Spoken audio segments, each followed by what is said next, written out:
what is happening, more of your to spoon. Politicians want to make their decision just to spoon. You want to know what's happening in the ministry to spoon.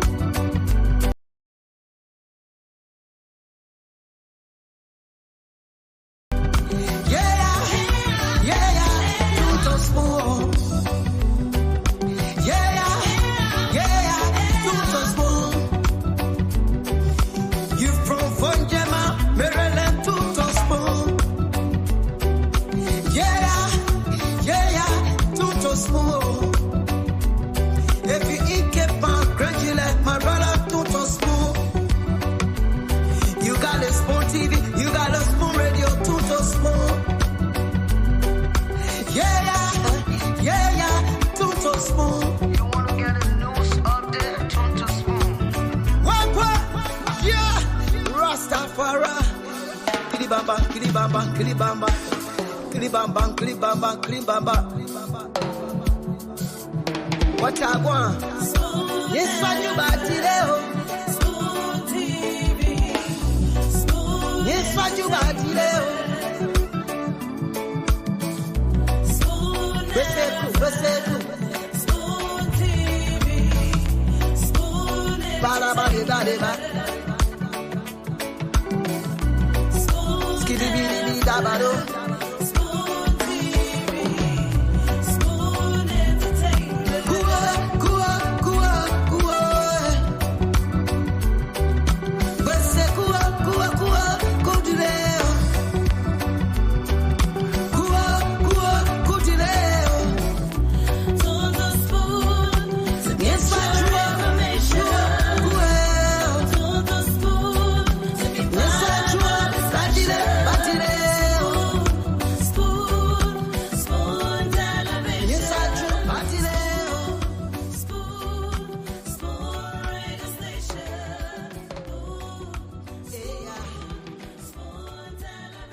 Yes, a special one from the CEO, stand coming with the spoon.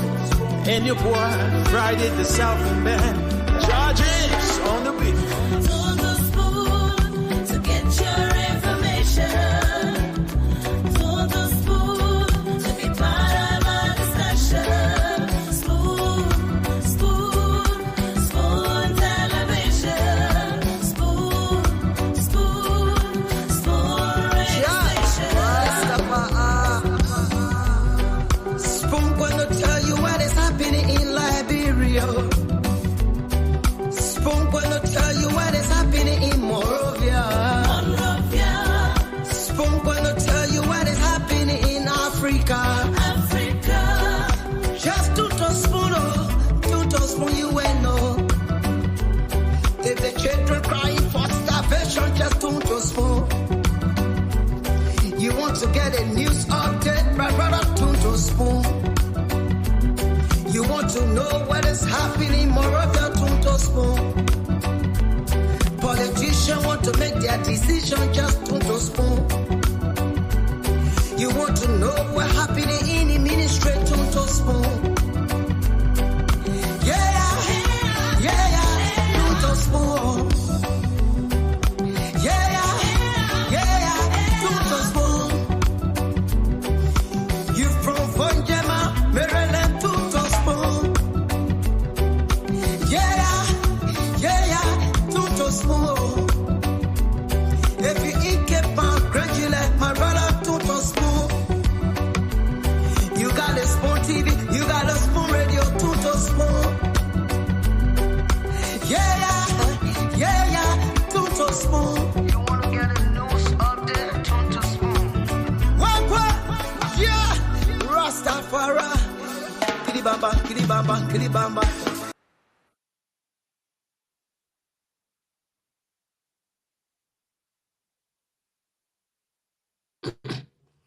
Well, folks, good evening and a pleasant welcome to another edition of Spoon Talk.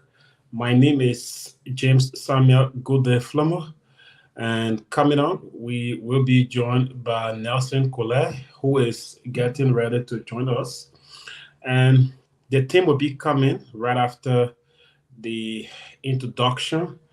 And tonight is one of the nights that you will not want to miss because issues that are to be talked about. Remember, we gather here every evening to talk about the betterment of Liberia and to put ideas together. But, holding those who are responsible to transform our country, holding them responsible, and to also point out some of the mistakes that they have made and to tell them what to do not to make mistakes like what we have been going through over the last uh, decades. Again, tonight's show is going to be one of the interesting shows that you will ever listen to. The former Youth and Sports Minister, D. Zoga Wilson, will be here. Remember, he served as Youth and Sport Minister for 6 years during the last administration. And he's coming here tonight to tell you more about some of the achievements that he accomplished while serving the Liberian people. Now we have the Unity Party administration that is again responsible for transforming lives. Remember, they were there for 12 years and they have returned after former soccer player George Manning Weah spent 6 years. The Unity Party is back, this time with a new arrowhead, who was the deputy arrowhead then for the last 12 years that they served for. So we expect more from them. And they are not new to the system, though we have some, newcomers who are taking over, but they are not new to the system. They have been there. The president is currently on his way to South Korea. We will be joined by Nelson Kola very soon. The president is on his way to South Korea to attend the Africa Business Summit. You know how President Biden get into business summit. The last time it was America, now South Korea, where again, we hope that they will return this time around with tangibles that will help to, smooth development and to open ways for investors to pull into our country because this is one of the ways that we can make Liberia a better place by giving room to investors to come in. And with that, jobs will be in the country, the unemployed will be employed, and they will provide food for their families. They might not be beggars because they will be providing. So the president is hailing a delegation to that part of the world, South Korea. We hope to also get update from there. Hey, good evening, bro. What's up? No, I'm not hearing you, Nelson. Okay, yeah. Good evening to you, James, and good evening to our folks out there. It's always good to be here, and it's a good thing that we're here again tonight. And the People's Show is back on Spoon Talk, where Liberians get the news. They get to interact with the newsmakers, and so I want to say welcome to all of our folks across the world, and it's great to be here again tonight on Saturday evening. All right. Thank you. Uh, welcome again. And it's good seeing you. I thought Liberia was going to be completely off by now, but thanks to God that you guys are still on with the Yeah, help of Orange and Lone Star. yeah, sure. I'm told cable networks are off. Yeah, the cable networks are off. So interestingly, I tried to Sorry, I was trying to. So interestingly, I tried to um get the late night show coming up from last night. As you know, we had the cable connection and stuff like that. So immediately when it was after 12, as soon as it reached 12 a.m., right about 5 past 12, the entire internet system went down. But I've noticed that with the GSM networks, it's been moving very good. The only thing is that there has been some fluctuations, and that's because the work is still ongoing. At some point, the network will drop and then it will come back. But it's been that way. But the most important thing is that we still have access to the internet despite the ongoing the work that's ongoing with the fiber cable. We still have access to internet somehow. Yeah. All right, at least that's good for you. Well, again, like I said previously, we will have former U.S. Post Minister on tonight. This is going to be a conversation about maybe shifting blame or saying, I did this, I left that, I left those. Yeah. So listen and listen keenly. Some accusations will come on tonight. Uh, Expect the U.S. Post Minister to tell you some of the things that he left there. And I'm also told the CEO confirmed that before the start of the show that the current U.S. Post Minister is expected to also counter-react tomorrow on the 101 with the CEO. Remember, we will be having the managing director of the National Port Authority, Sekou Dukle. He will be appearing tomorrow. And right after his appearance, a conversation that has not come out is expected to be reacted to right after that appearance tomorrow. So that is to tell you that President Barker's administration is listening to what is going to be said today. They are listening. They have men and women who are now ready to, get points that will be coming from the former U.S. Post Minister. So we listen as Dr. Richardson and others come on and ask the hard questions about management, achievement, not achievement. You know, Many will be said today. And like I said, the conversation has not come on, but the current administration has planned a rebuttal. So Nelson, that is what happening currently. The administration has planned a rebuttal to a conversation that has not come on, that has not come out yet. And if that's the case, then it means that So let me bring the the, doctor the on. I see conversation her. has leaked. No, I Let me think bring the that doctor on. she's still trying. She's still trying to set up. Okay. She's still trying to set up. All right, go ahead. Yeah, then that means that the conversation has leaked. Um, when because usually It's a not a reaction. text, not a text conversation. This is verbal, so there's no way it No, will yeah, leak. verbal conversations can still leak.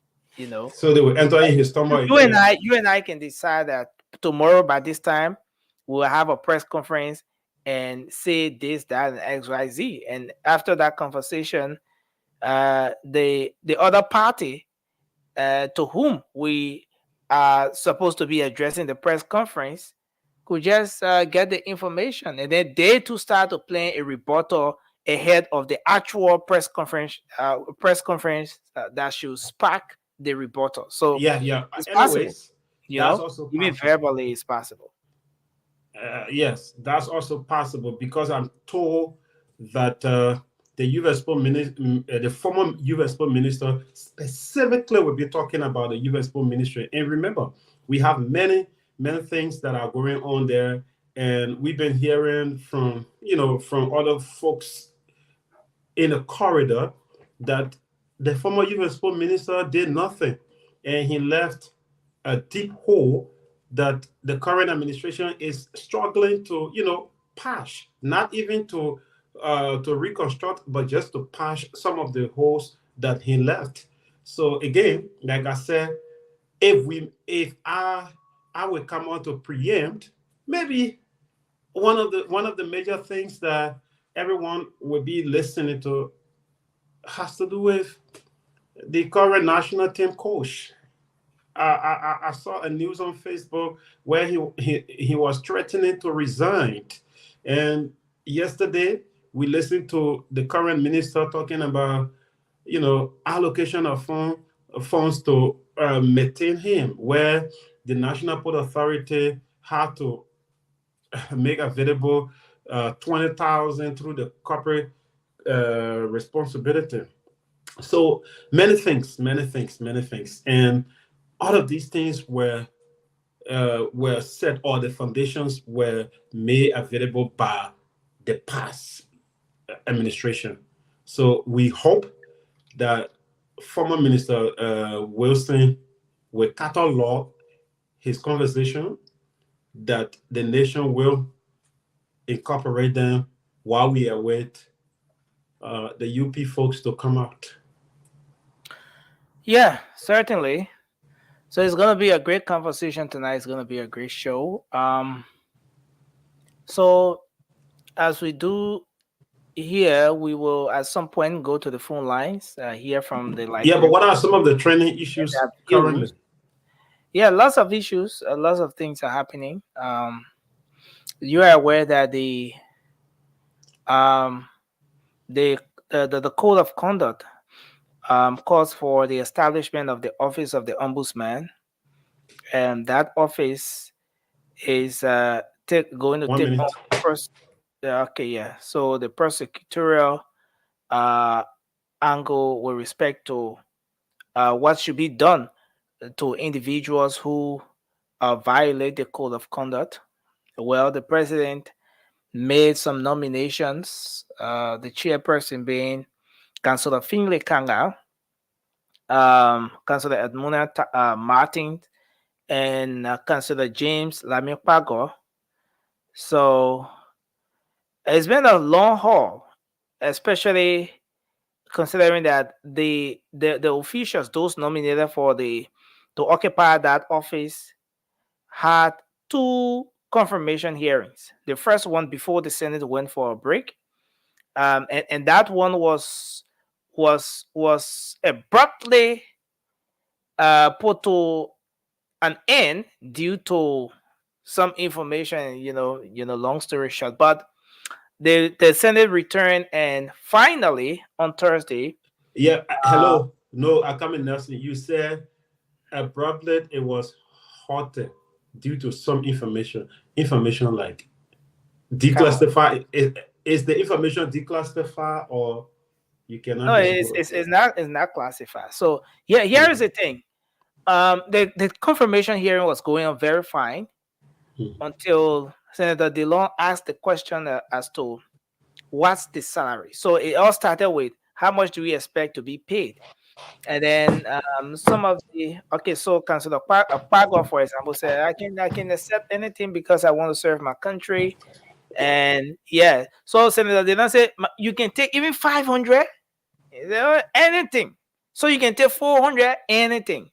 So back and forth, and then it got to a point where they rephrased the question and posed the question to the councillor. How much did you guys submit as a proposed salary for all of you wanting to occupy this position, the office of the ombudsman? And the councillor said they worked closely with someone from an anti-graft institution who helped them to come up with a budget.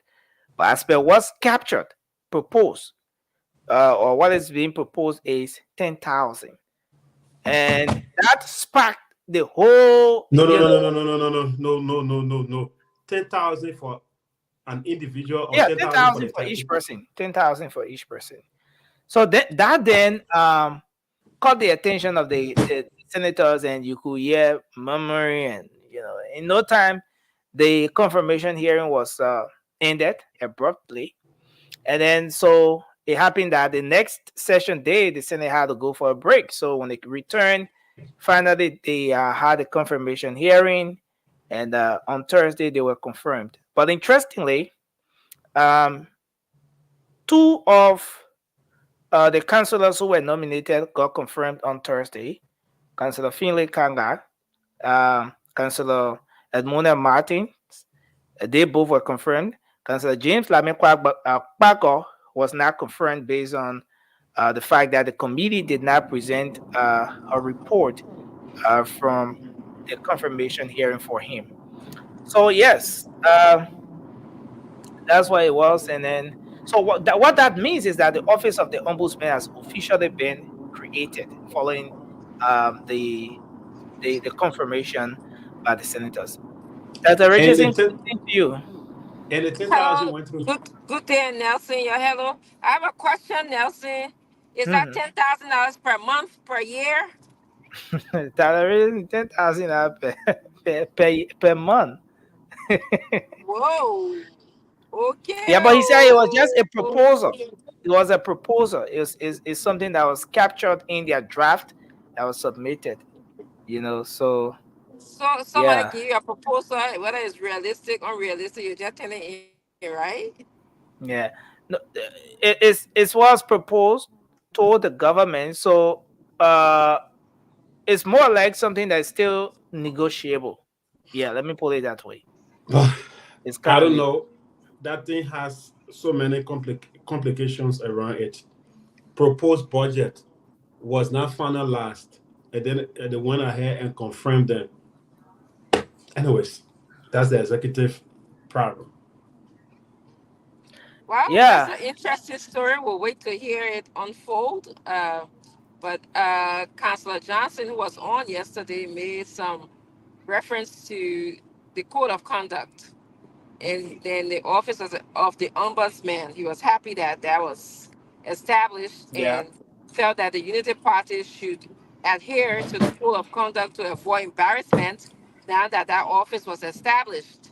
So we'll wait and see as the story unfolds. But I want to just welcome Isaac and Mr. and Uncle Sam and to the show. As you guys know, this is June. We it's very busy with family members graduating, so I'm actually on my way to another family member's graduation. So y'all bear with me while I'm in the car a little bit, but I really wanted the show to get started, and I see Isaac and Uncle Sam can carry it on, and good day here and Nelson. So I'm looking forward to a great show. So excuse me if I go in and out a little bit. Okay. You driving? No, I'm not driving. I ain't see my hand free. That good question. Good question, good day. Your boss taught you, but I'm driving. The boss man, my owner boss man here driving. Oh, tell you hi for me. Okay, yeah, he listening. All right. Yeah. Wow. So So two that's two of two of how many two, were two of the confirmed? three nominees have already Well, been confirmed. Yeah. So two of the three nominees were yeah. confirmed. Okay. So it means that the office is officially established now, and Liberians are looking to see how the government will proceed. Yeah. So another one is that the Commerce Minister, Minister Amin Modad, um, was invited by the House of Representatives, to the House summoned him to provide information to appear before that body and provide information surrounding the hike in the price of rice in the country. And the Commerce Minister did not make it.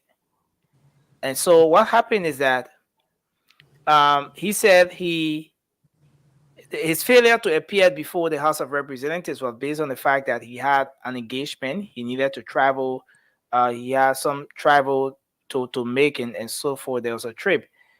But the very day when he didn't appear before the lawmakers, someone hinted the lawmakers that he was seen at another program. And so the minister then uh,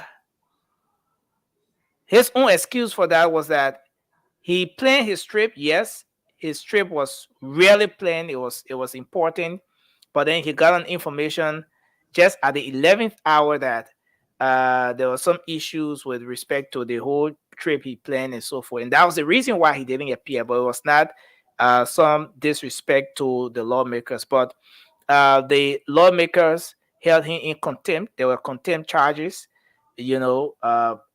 for his failure to appear before that body. But he said, yes, he had a trip, but the reason why he didn't go on the trip and he didn't appear is because he received information at the 11th hour that the trip could no longer hold. Yeah. So that's one. Okay, so I think I'll stop here for now because we will have to hear from the Liberian people at some point. But I see Uncle Sam is already here. I see Mr. Ava Tukpa is here as well. Yo, hello. Let me talk it out Liberian way. Ava should be on a call. Yeah, he's on. Honorable Jackson, how are you? Yeah. Hi, my man. Nelson, how you doing, man? Yes, sir. So they kind of rough you up. They kind of rough you up the yesterday, eh? I was speaking to you girls on me too. No, but I talking to the man who is aggrieved, man. You some kind of nice European country that enjoying yourself. Let me ask the man who were in the battlefront yesterday. I'll get to you, James. I know you've been with your little chicken self on me every day. I've been watching you. Because people from Matadi, how they can behave. I know the Matadi children there. That is swamp. They can be chicken. They can be chicken. That is swamp. You know that they kiss me. They can go get from the swamp. That they kiss me. That they kiss me. They made them chicken. They're frogging all in the swamp. The man go put on a building. They call it Jackson Economic Institute the other day. They're making fun of me.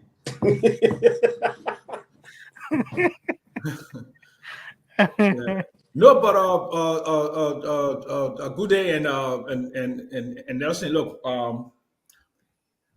the foundation of any country is the rule of law and the institutions put together, right? So something like an ombudsman and the integrity institutions. Anything we want to do to grow the Liberian economy, improve the quality of life of our people, if we want to establish a rule of law, integrity systems where there are basically, the certainty that when you do something, you will get punished or you'll be held accountable. That is the most important foundation for any country. And I think that's where the lack of development has sprung from over our 177 years. We're always like, we got to leave it alone. They're my cousin, they're my this, they're my dad, And you saw the letter that President Boyka wrote, on the inaugural committee money. We didn't see the other report, nothing. So would that leave it alone? No, Babe, start, Uncle Sam, start. Just try your own. Start. But why would we leave it alone? You can leave it alone. No, I didn't say leave it alone. I said, but it's embarrassment. It's embarrassment. You can't leave it alone. Stand on. If I hop on the other one again, the people would say, I hate the old lady. I want to see. Forget about that thing. What people say, man. You're worried about what people say. I don't like to be attacked every day or every day. You 80 years old. You stop worrying about what people say. Worry about what will bring the country to a place that we all can celebrate, and your children and grandchildren and great-grandchildren can have a country called Liberia, and that they can enjoy the resources of the country. Don't worry about what people say. People going to bed hungry, they still talking. People ain't get jack. They're begging for money from politicians. But those are the folks that will come and celebrate the politician. Politicians, sons and daughters not in the country. They get an education from Europe, from America, from advanced country. Your children going to school on the bench, sometimes no slipper, no food, sitting in the sun to get basic fundamental education.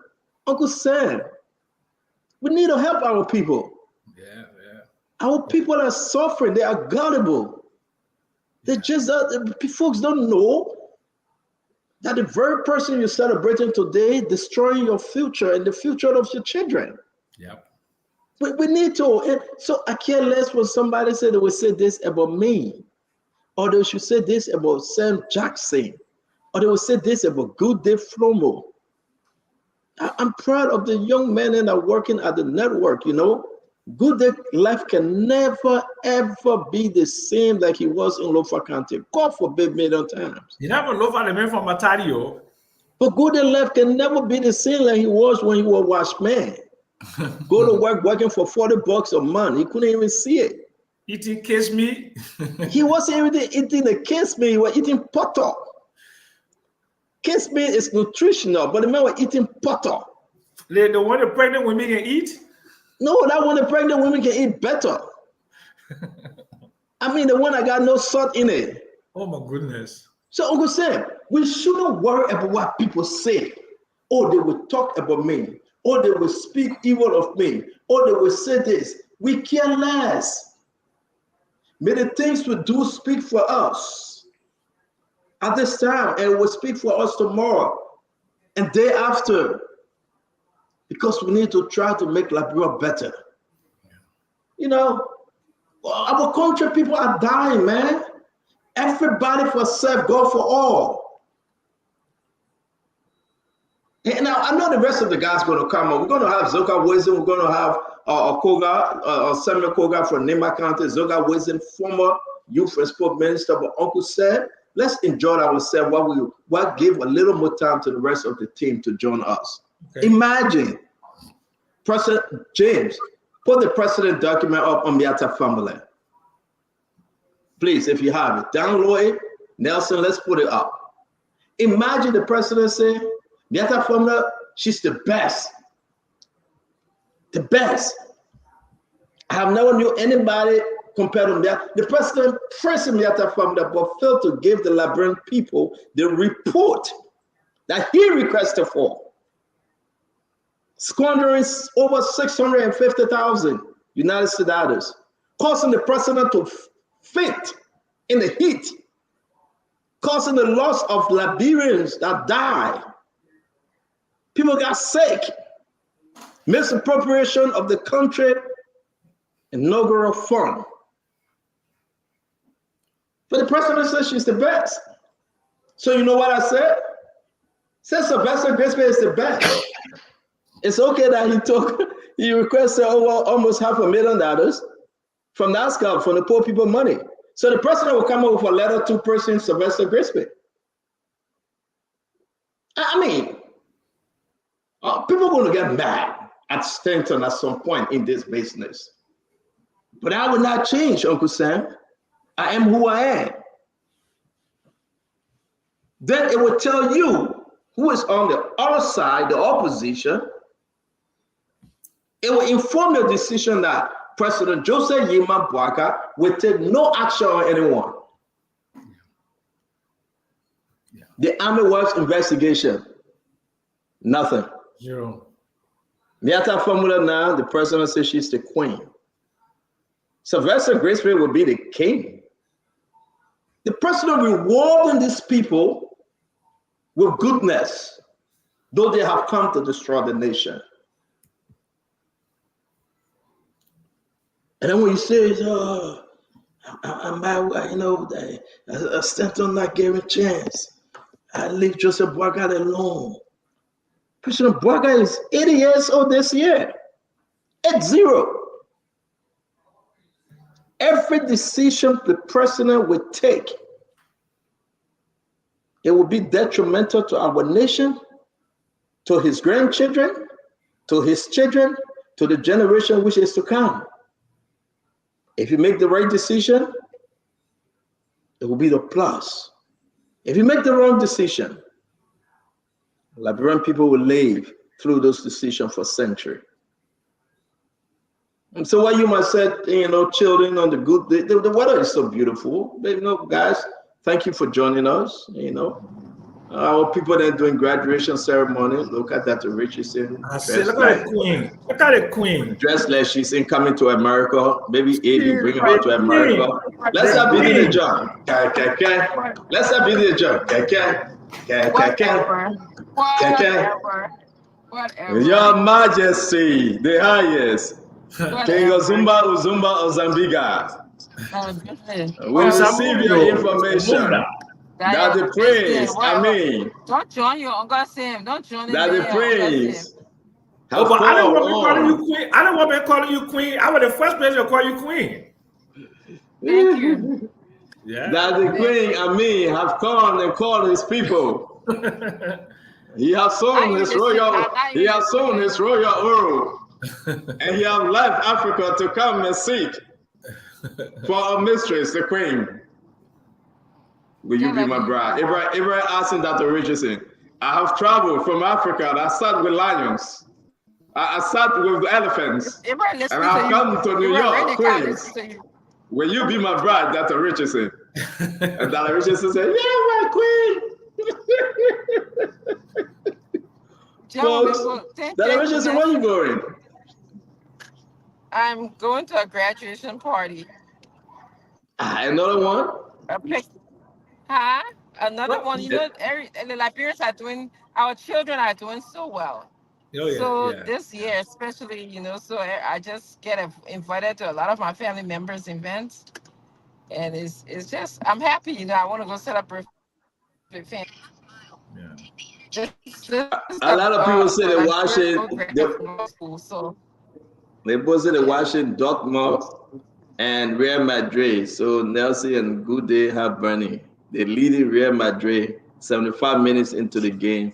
Dortmund 0, Real Madrid 1. So who are the Real Madrid fans? Y'all hurry and watch your game. You can't follow sponsor, yeah? Stand on. Me. Yeah. I die and live with Barrow and IE. All that thing you're gonna be doing, Manchester, Man U, Barcelona, all that thing. I want like my team that Barrow, IE. You asked me about football. You asked me for football. I know. I seriously, I don't. You know, I love the game, but I don't have the time to watch football, soccer, or how you call it. But I heard that the Lone Star will be speaking to Ko Bangalo tomorrow on one-on-one with the CEO. The National Port Authority Director, Sekou Dukle, will be our guest also tomorrow. Probably Amin Moda will join us. We're having a very strong, wonderful show tomorrow, one-on-one with the CEO. And we have the former Youth and Sport Minister. What is happening today with Lone Star? Lone Star is out. They're playing the game in South Africa. The government have to pay the coach. James, you got those clips ready? The both clip, Ko Bangalo and the coach speaking. The government of Liberia have to go into the fund to pay the coach that already $20,000. The Lone Star coach. And the money business is rough. We can announce to the nation that of late, almost this week, the government was able to fund 309,000 United States dollars to help Lone Star get out of the country and play the 2 games. 309,000. Something strange is happening, though. That's why we are speaking to the former Youth and Sport Minister, D. Zoga Wilson, who is here in the United States. We will be speaking to Ko Bangalo tomorrow. And listen, we have to let the Liberian people know. So let's welcome folks on the show. Joshua Saki, as always, you are welcome. Okay, Joshua Kennedy J. Cleopatra Dway. Dway. I know some Dway family from Ghannasville. Gerard Kanu. Michael Lou. Michael Lou said Real Madrid is in the league. Well, thank God for them. I don't know them. William Hort. William Hort said Real Madrid is leading. Thank you, William. Tutman Sanaworo. Asuman ability. Are you related to Musa ability? You always follow us, and we appreciate you. But all the abilities are related. Oh, yeah? Yeah. Justin, we want to welcome you, Justin. Joseph Double. Joseph, are you related to LRA Boss? Oh, no, her name is Double Jala, so your last name is Double, so no. Bono Master Kwem, Bono, welcome. Dama, welcome to the show. Wilma 12, welcome. Let us know where you're joining us from. Let's recognize your area as well. James Sa from Minnesota. Genesis Coppen, thank you. Beatrix Washington. Good evening, family. Good evening, Beatrice. It's good to see you. Roslyn, don't ask me where Dr. Richardson going. I really don't know where she's going, though. But she and her husband going somewhere. Every weekend you observe now that Richardson and Abraham, they be going somewhere. I'm not putting my boy in that one. But every weekend, Uncle Sam, every weekend, that Richardson and Abraham get somewhere to go now. Since the year started, I don't know what's happening though, but this thing getting juicy between them. Well, I grew up, I want to be like Uncle Sam. You can see Uncle Sam last week, he traveled to Detroit. In the next coming week, Uncle Sam go to Liberia. Yeah, going to Liberia. Let me say you brought that up. Dr. Richardson, Stephen Johnson said he got a consultant contract for Uncle Sam. He and Mo Ali. Tell us that they will take it. I'm not even going near it. Uncle Sam, stop, man. You would take it. You would take it. I would say you would take it. The people say, no, but listen, they're not doing it secretly, though. They will do it openly. But they are not going to do it. If they're serious, let them put a competitive request for proposal out there and let other people apply. I may not be the best. No, they want to give it to you. They want to give it to you. They say they're waiting because they know you. They know what you bring to the table. And they feel good, So Uncle Sam, take it. Because you I said, I'm not going near the government. Stand on. I'm not going near the government. Forget about it. Uncle Sam. That and that's when the government will not put food on your table. You go back to Liberia. But Stand on. I got my equipment leasing company in Liberia, and I'm going to do my private consultancy. I told you. Exactly. So then why you say you're not going near the government again? No, what I'm saying. I'm not going near the government. I'm not providing my knowledge or my expertise to the government. Anyway, look. Stanton, there are a lot of things they need to do, right?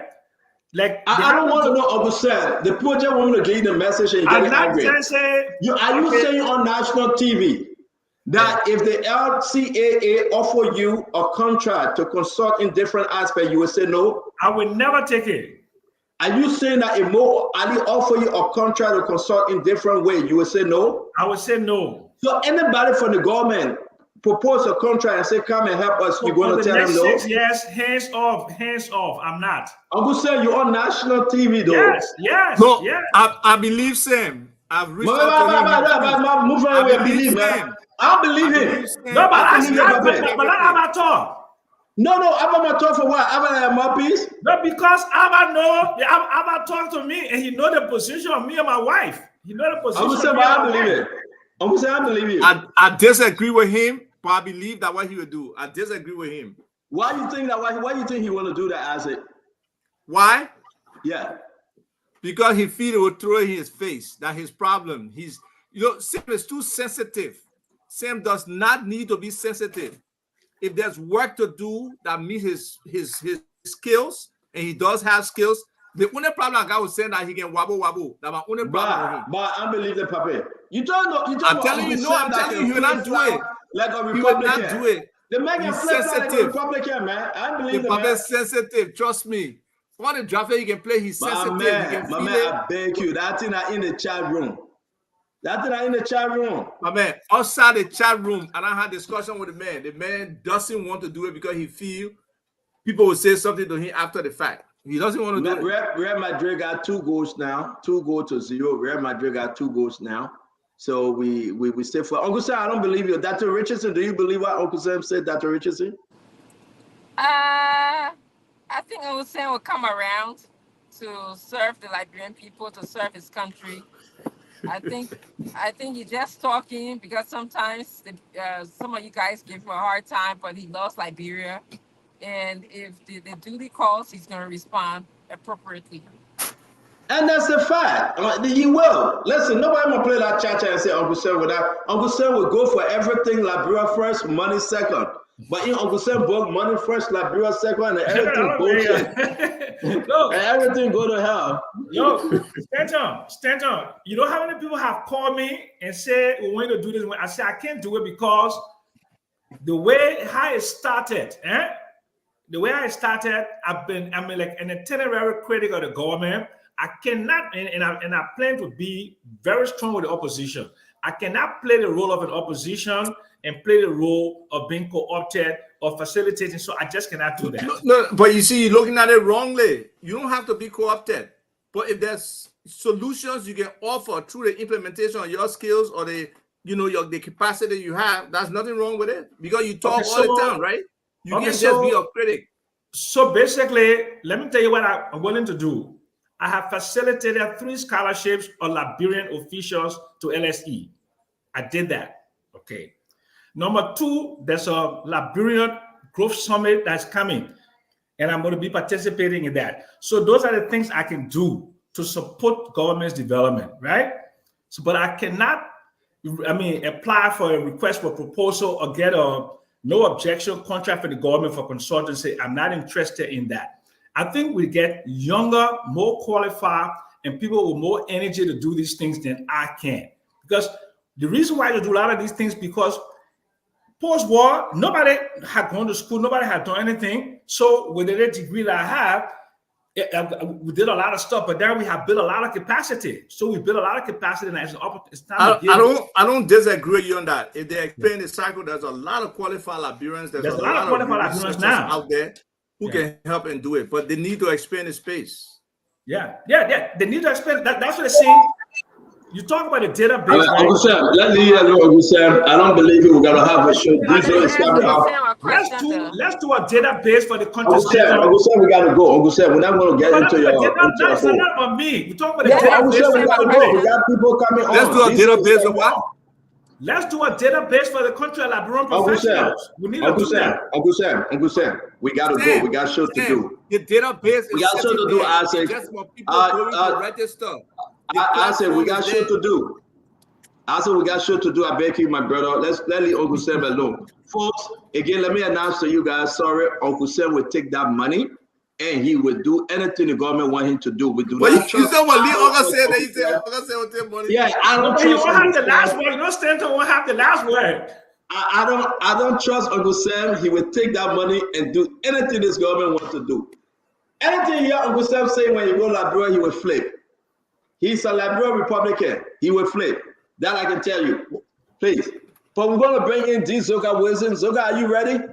And what is setting Samuel Koga up, we're bringing D. Zoga Wilson to talk about the Liberian government through the Ministerial of Youth and Sport. What's going on through that ministry? I hope Zoga is ready. I saw him in the back. But folks, we want to say welcome to the show. The game is almost over. Real Madrid is winning. And after you finish up the game, when you get home, just turn to spoon that we can have a wonderful show tonight. While we wait for Zoga Wilson, let me ask you, Dr. Richardson, the president left the country today. He left the country for South Korea.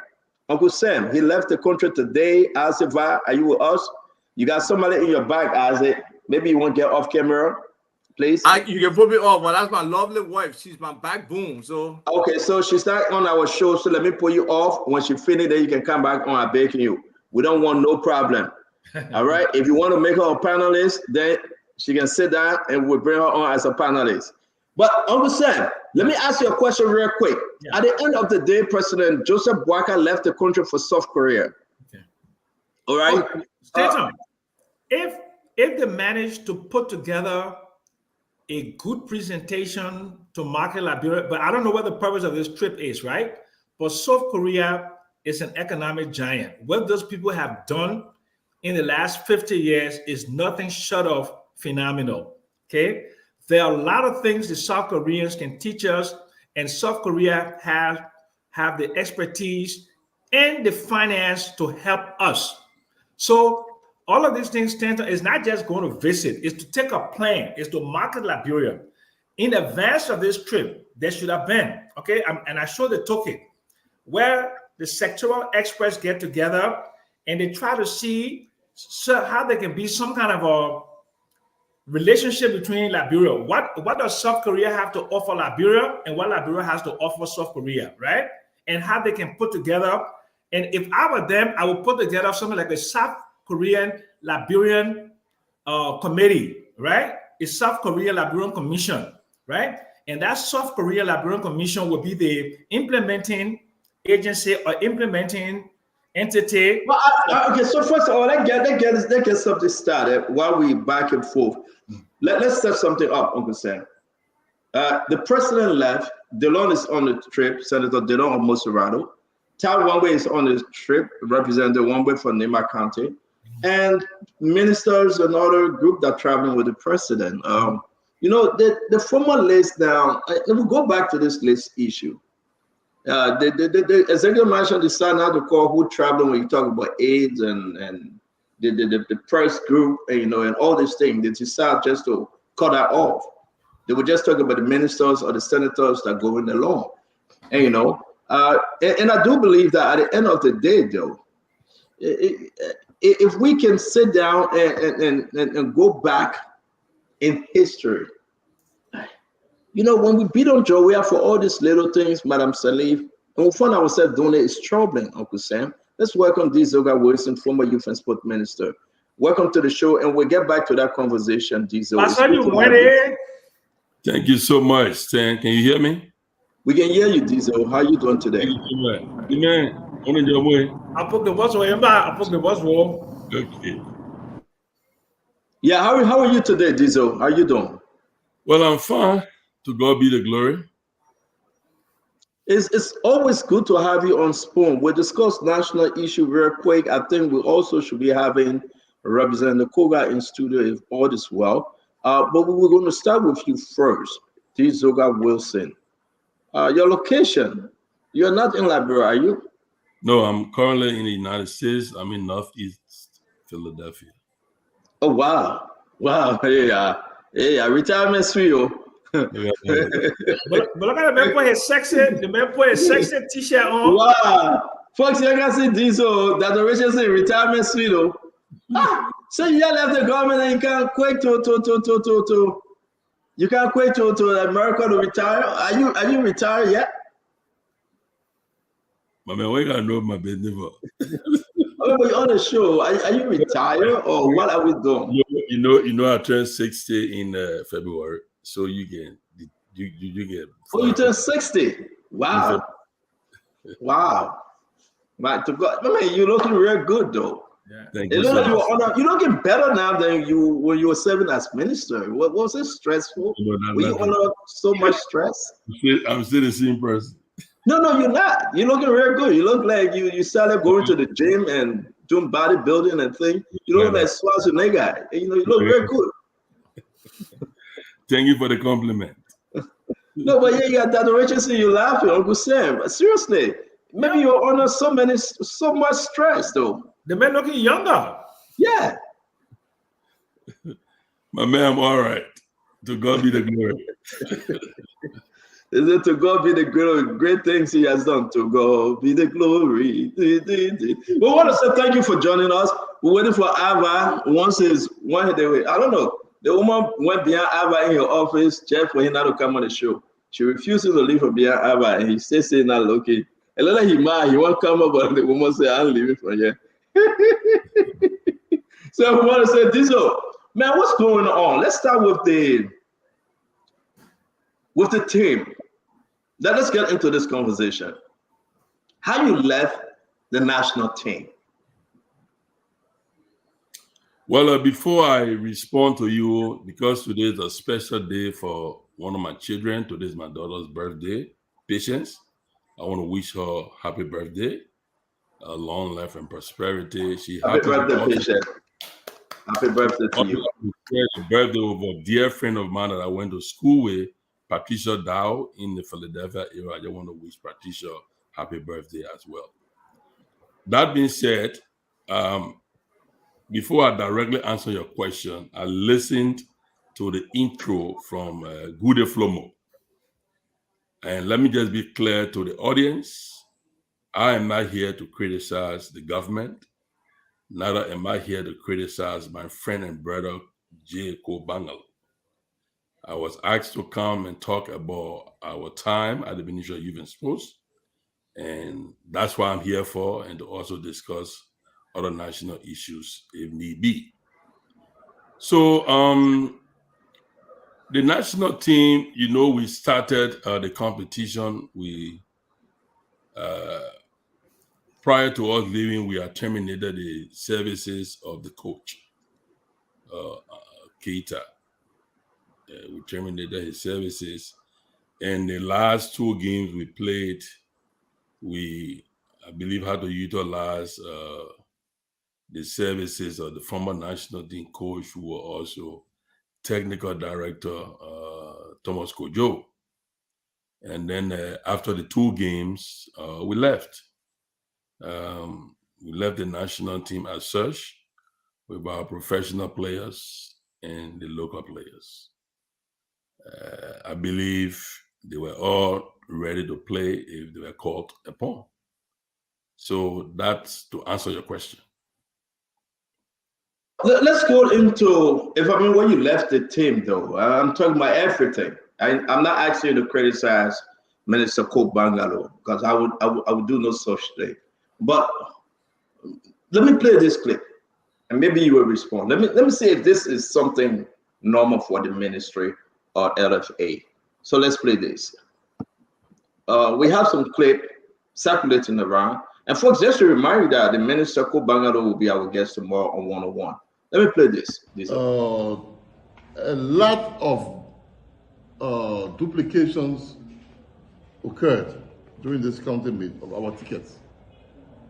And a major syndicate was bursted and arrests were made where our tickets were falsified, hundreds of tickets or thousands of tickets with more than $500,000 Liberian arrested in a vehicle outside of our fence.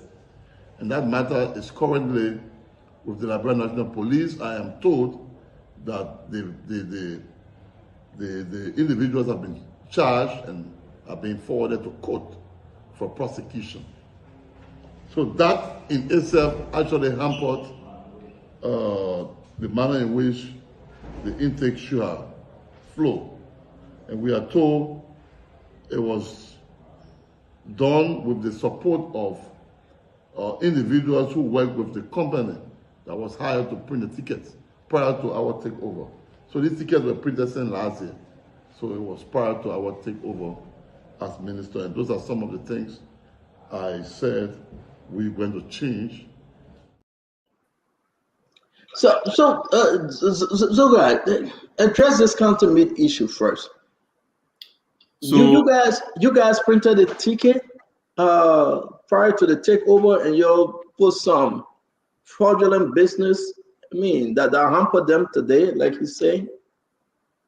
So let me address the issue as such. The problem of tickets duplication, it is not unique to the administration. This is okay. You get close to your microphone. We're not hearing you. Can you make some adjustment, please? All right. You can hear me better now? Yeah, it's clear. Okay. What I was trying to say is that the problem of tickets duplication is not unique to this government or to this present Minister of Youth and Sports. You know, I served as assistant minister for administration from 1995 to 2000. At the time, I was also chairman of the finance and ticketing committee of the national team. There was a whole setup in Fiamma. Every time we play a game, our tickets were being duplicated. And what the guys do is that once you start selling ticket, they go for the around the field ticket because that is the cheapest ticket and it's in large quantity. They had a syndicate, they set up the print tickets and they start selling the tickets on the market. And because we have vigilant guy in the field, we send the police, we got a tip of that setup in Fiamma and we bursted them. And ever since, even President Weah, when you're playing professional football, Lone Star play a game, I made him to print the tickets in Italy. And those tickets came, people try to duplicate. Unfortunately for them, the security mark on the ticket was on the back. What they were doing was putting the ticket in a scanner and scanning the ticket. But it comes up clean. Oh, this is when I get a long time. So tell me, did you guys print ticket like he's saying? But you take away the president, we are playing football time, bro. When you talk about the duplication of tickets, yes, I want to tell you it's not unique to this government. It's been happening a long time. So he's right. I know your administration ain't happy. Hold on. One of my administration happy. I'm asking I was just giving you background. On our time, the tickets for counting have been printed by Orange. And yes, there were people duplicating the orange ticket at the time. We didn't control that. They were orange. The vast majority of only 1 year that the counting me was in 2002, we brought a raised band. It was difficult for people to duplicate them. But Honor Orange, yes. Orange ticket will be duplicated. We called So, many. real quick, Minister, because the other people got to ask a question. To my first question, you are confirming what the minister said, that under your administration, the CDC government, we had duplication of tickets, correct? Confirming it in the sense that we were not printing the tickets directly. It was being printed by one of our sponsors, Orange. They were responsible for printing of tickets. Regardless who printed, it was under your administration, though. Regardless the third party, it was under your administration. Yes, yes. I would say what that. the minister said is correct, that this county meat ticket was printed under your administration and we had so many duplication. Well, we contracted a vendor or somebody we've been working with for many years. And in fact, he printed a ticket for us before that it was not duplicated. The ticket I'm telling you about, 2022, he did a ticket, the same person. I'm told that when the tickets came, what happened, one of his staff was the one that took some of the tickets and sent it out to be printed. That's my information. So yes. One of whose staff? One of whose staff? The staff of the company that printed the ticket. So before I bring in Dr. Richard Singh, Uncle Sam, Mr. Isaac Vatoba, you are confirming what Minister Ko Bangaru said, that the ticket, your government printed the ticket, your administration printed the ticket, and we have so many duplication. Correct? No, don't say it like that. You know, you like I was saying that. Listen. Let me answer. I go raw because the people want to understand better. Yeah, but give me a chance now. Let it understand. Under our administration, we followed the procurement process and hired a vendor to print the tickets. Yes. Those tickets were printed, and at the time we were leaving office, we left office with the ticket in the possession of the vendor.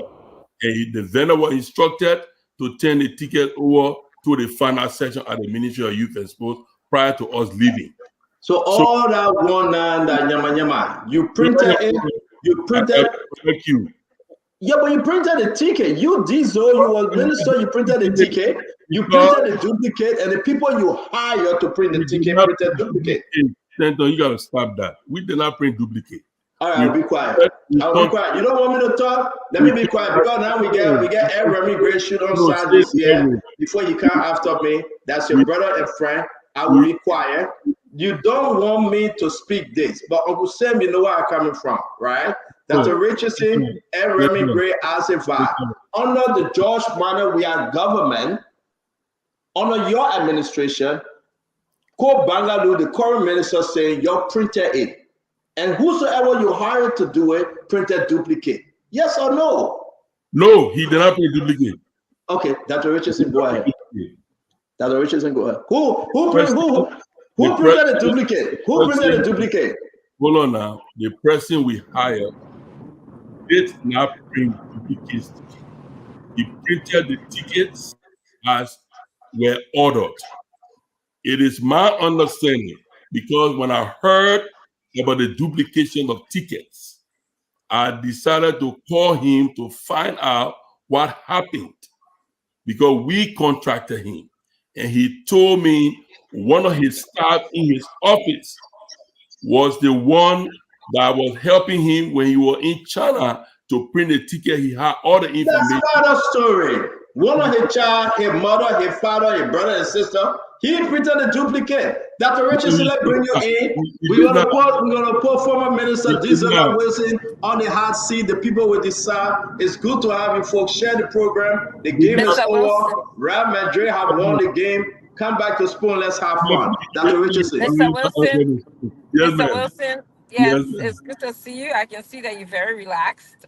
We saw, I think, on the plane the last time I saw you, we were both coming to the US together. Yes. So I wanted to ask you, you said that the duplicating of tickets have been occurring in other governments. This is not the first time in your government it happened.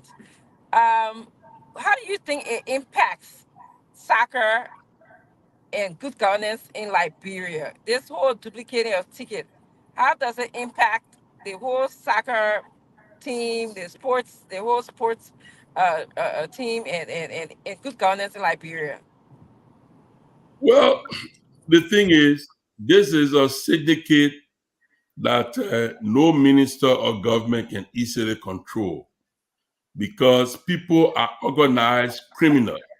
And whenever the games are being held, they wait for the games and they put. Just imagine orange that was printing tickets using their ticket like the scratch card. People found a way to duplicate those tickets. So it's a difficult task to any government. And the only thing it affects the revenue collection from my perspective. As far as good governance is concerned, I'm not sure anybody can really solve this problem because it's a complete network of people we have in Liberia. That's why I was giving sent on the history. It didn't start there yesterday. Since the 1990s, when I was at the Ministerial Youth and School, we had a problem, and that problem still exists. So that's how I answer your question, Dr. Regis. Did you ever explore the possibility of getting like a scanner, like in other parts of the world, they have a scanner and they just scan the tickets. If the one number comes up, that's you. If that another number comes up, you don't get into the arena. So this is one of the requirements of FIFA to have the 10 star, they call it 10 star, where you get your ticket, like you come here, you put it there, it scans you, and then it opens up for you to enter. We don't have that technology at the SKD Sports Complex. We don't have that technology. What we were successful in doing on our administration, it was in 2022 when we took the tickets printing from Orange. We were able to print our ticket outside Liberia using a raised band in different colors. That was difficult for people to duplicate. That is why during that academy of 2022, I believe we raised the highest amount of academy history because we used that raised band. It was printed outside Liberia and we had different color. Every game had its own color. So all right, thank you. Yeah, thank you. Folks, we have Representative Koga in the back. We'll bring him on. We'll bring Representative Koga on, but allow us, Representative, please, to finish our question with D. Zoka Wilson, former Youth and Sport Minister. Uncle Sam Jackson, let's stick with this county meet and the amount of money that the ministry lost because of this duplication of tickets. And this was done on D. Zoka Wilson administration. They printed a ticket on George Manawea.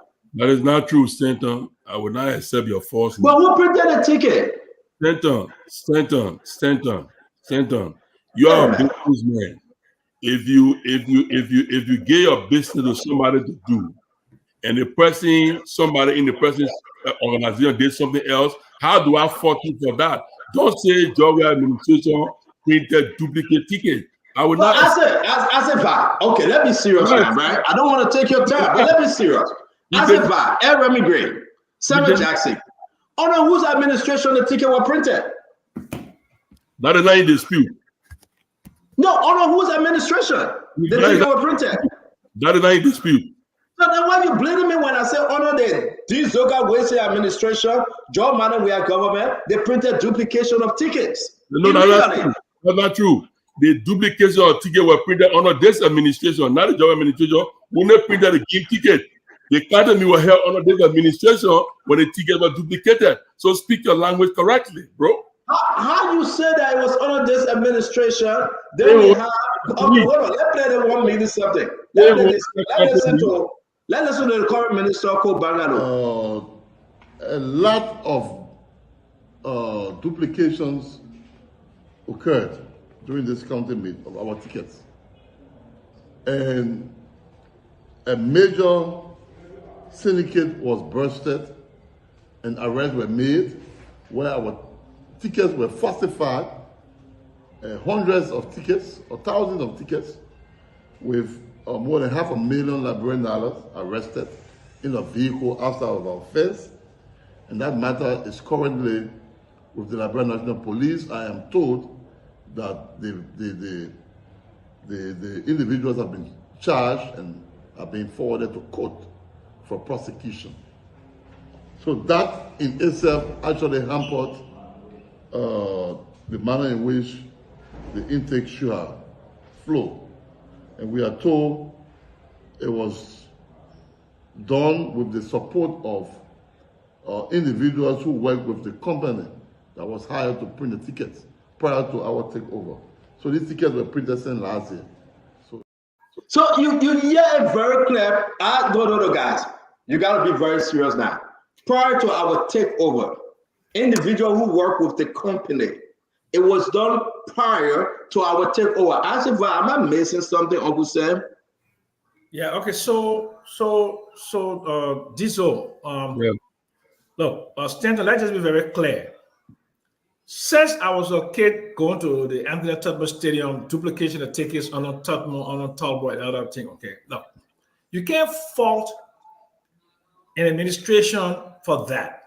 What you can fault an administration for in this modern age is not to put together some sort of equipment, but they don't have the money. Sports is not funded in Liberia. Okay, and these organizations will tell you. But it's not our argument, yo, Uncle Sam. No, but that's the thing. What I'm saying to you is that what you're making it seem like this is a deliberate collaboration. Uncle Sam, it's not my argument, Uncle Sam. I know that your party, I know that your government, I know you want to spin this. It's not our argument yet, Uncle Sam. The argument is that who under whose administration those tickets were printed. So I'm saying to you, this is an age-old problem in search of a solution. Okay, right. And I can tell you that tickets will be duplicated under the current administration if those institutional things like electronic scanning and those other advanced things are not done to prevent it. Don't make it seem like people within the Jovial administration deliberately, colluded with the vendor to bring extra tickets. That's just saying. I didn't say that. My argument is that all John Manasseh government, all G. Zoga wasting my dear friend administration, these tickets were printed. Yeah, but they also happen under the Unity Party administration, the Chancellor administration, the Trump administration, the top administration. That's an age-old problem. But then, so it's not an argument. Man, they probably wasting my time here, man. They wasting them for Grand Bassa together. That's government, man. Right? If you say being happening is the standard, then it happened, right? Yes, it happened. What I'm saying to you that this Zoga Wilson administration, okay, and the Zoga administration did not collude with vendors to print extra. We are not saying that. That's the we don't know that. I don't think that's the accusation on the table. The point, Standard, tell me if I'm wrong. You saying that go ahead. The particular tickets were printed during the administration of Period. Were they DZO? Were they printed during that time? He said yes. The tickets were printed in China, and at the time we were leaving, the ticket had just arrived, and I instructed the vendor to make sure he turned the ticket over to the final section of the Ministry of Youth and Sports. That's it. Okay, so there must have been probably some kind of chain of custody in the transition. Oh, we printed X amount of tickets and turn it over to the new administration and say you're supposed to receive X amount of tickets. You have the vendor name, the thing coming, we're leaving the stage. That must have happened, right? Well, the entire finance section and the auditor knew that the tickets were being printed when they arrived. I get instruction. So if the tickets were taken to the Ministry of Youth and Sports, the auditor will be there to make sure to count all the tickets to make sure they are correct. The finance people will be there. If they did that, then everybody will get a record and know how many tickets that were printed. Because the ticket that were printed, we had a voucher for it and everything. They knew the quantity. Okay. Let me bring in our brother, the great man. Talk to us, man. This thing about the ticket, I'm kind of confused as to why someone don't want to take responsibility. I mean, we're not accusing the CDC government. Responsibility for something I did not do. The games were not played on our administration. Well, let's ask a question. Let's differentiate the ticket from the duplication of the ticket. Exactly. So why? What happened? Why? Okay, I say why we want to differentiate both. Because from where I've learned, sometimes the people at World Trade Center can duplicate some of the tickets. From where I just learned on this show, there's a cartel around the ticketing process in Liberia. So we need to understand who are the participants in that cartel. Are there people in the ministry That part operating? 2. I've had that part 2. We still to part 1. Under whose administration the ticket was printed? That's all the question. And he said under their administration. So they should be held responsible. No. Wait, responsible for what though? For printing duplications. No, but printing the tickets and printing the duplicates to me are 2 different things. I understand. But me, I'm here, and the Liberian people agree with me. But let's bring in Colonel Gray. He said, no, Colonel Gray. Diesel said that it happened before. So prior to him leaving, it happened again. But when it used to happen so frequently, they created what they call the worst band. No. You are wrong. That's not what I said. I'm with Sam when Sam said his disappointment is that the issue was not rectified with the use of technology somehow. I believe those things are not the reason why I beg you, I say let's bring in Colonel Gray. We gotta move on. We still get a representative in the back. The reason why, Colonel Gray, the people sit out here today and we lost a lot of money from that county meet because these Oga and the CDC government put in place to print duplications of tickets, and the government lost money. Talk to me, Colonel Gray. Yeah, but why are you missing a word? Why are you missing a word, my brother? They were clocked with the authority to print. Thank you. And if that ticket, becomes, dubious, definitely the liability goes to them. I don't see any reason why you should be missing a word. This was deliberate. That's why they didn't further with the wristband attitude. You understand? The wristband. You see that? I agree with you. So if you know that they were happily bringing wristband, why at this time you couldn't do wristband? Yeah. Why you went back to the ticket? That's a good question. Did you ask the Minister of Youth and Sports what kind of ticket our bro, whether we're not wristband or something? You can't blame us for any duplication. We printed tickets through a vendor. The ticket arrived. Prior to all leaving, we told the vendor when the ticket comes, you clear for custom, turn those tickets over to the Ministry of Youth and Sports. If they come to sell ticket and the ticket were duplicated, you say duplicate tickets. People went and had a scheme. You don't fault us for that. We play our part and left. All through your 6 years, did you do were there any arrest made all through your 6 years for this duplication? Oh, of course, Orange called people duplicating their ticket, but they were selling tickets. Orange. Did the government make any arrest? Orange got people, I believe, one of them was taken to the police station. You believe. We never heard this from you, Diesel. But we're not on a larger scale because Orange ticket was a kind of a difficult to duplicate in large quantities. Because Orange had a ticket the $1 scratch card. Let's move on. I really want to bring it. Let's move on. Let's move on real quick. One large quantity. Well, let me play the other clip. Hold on. Minister Ko Bangalu said an investigation is going on.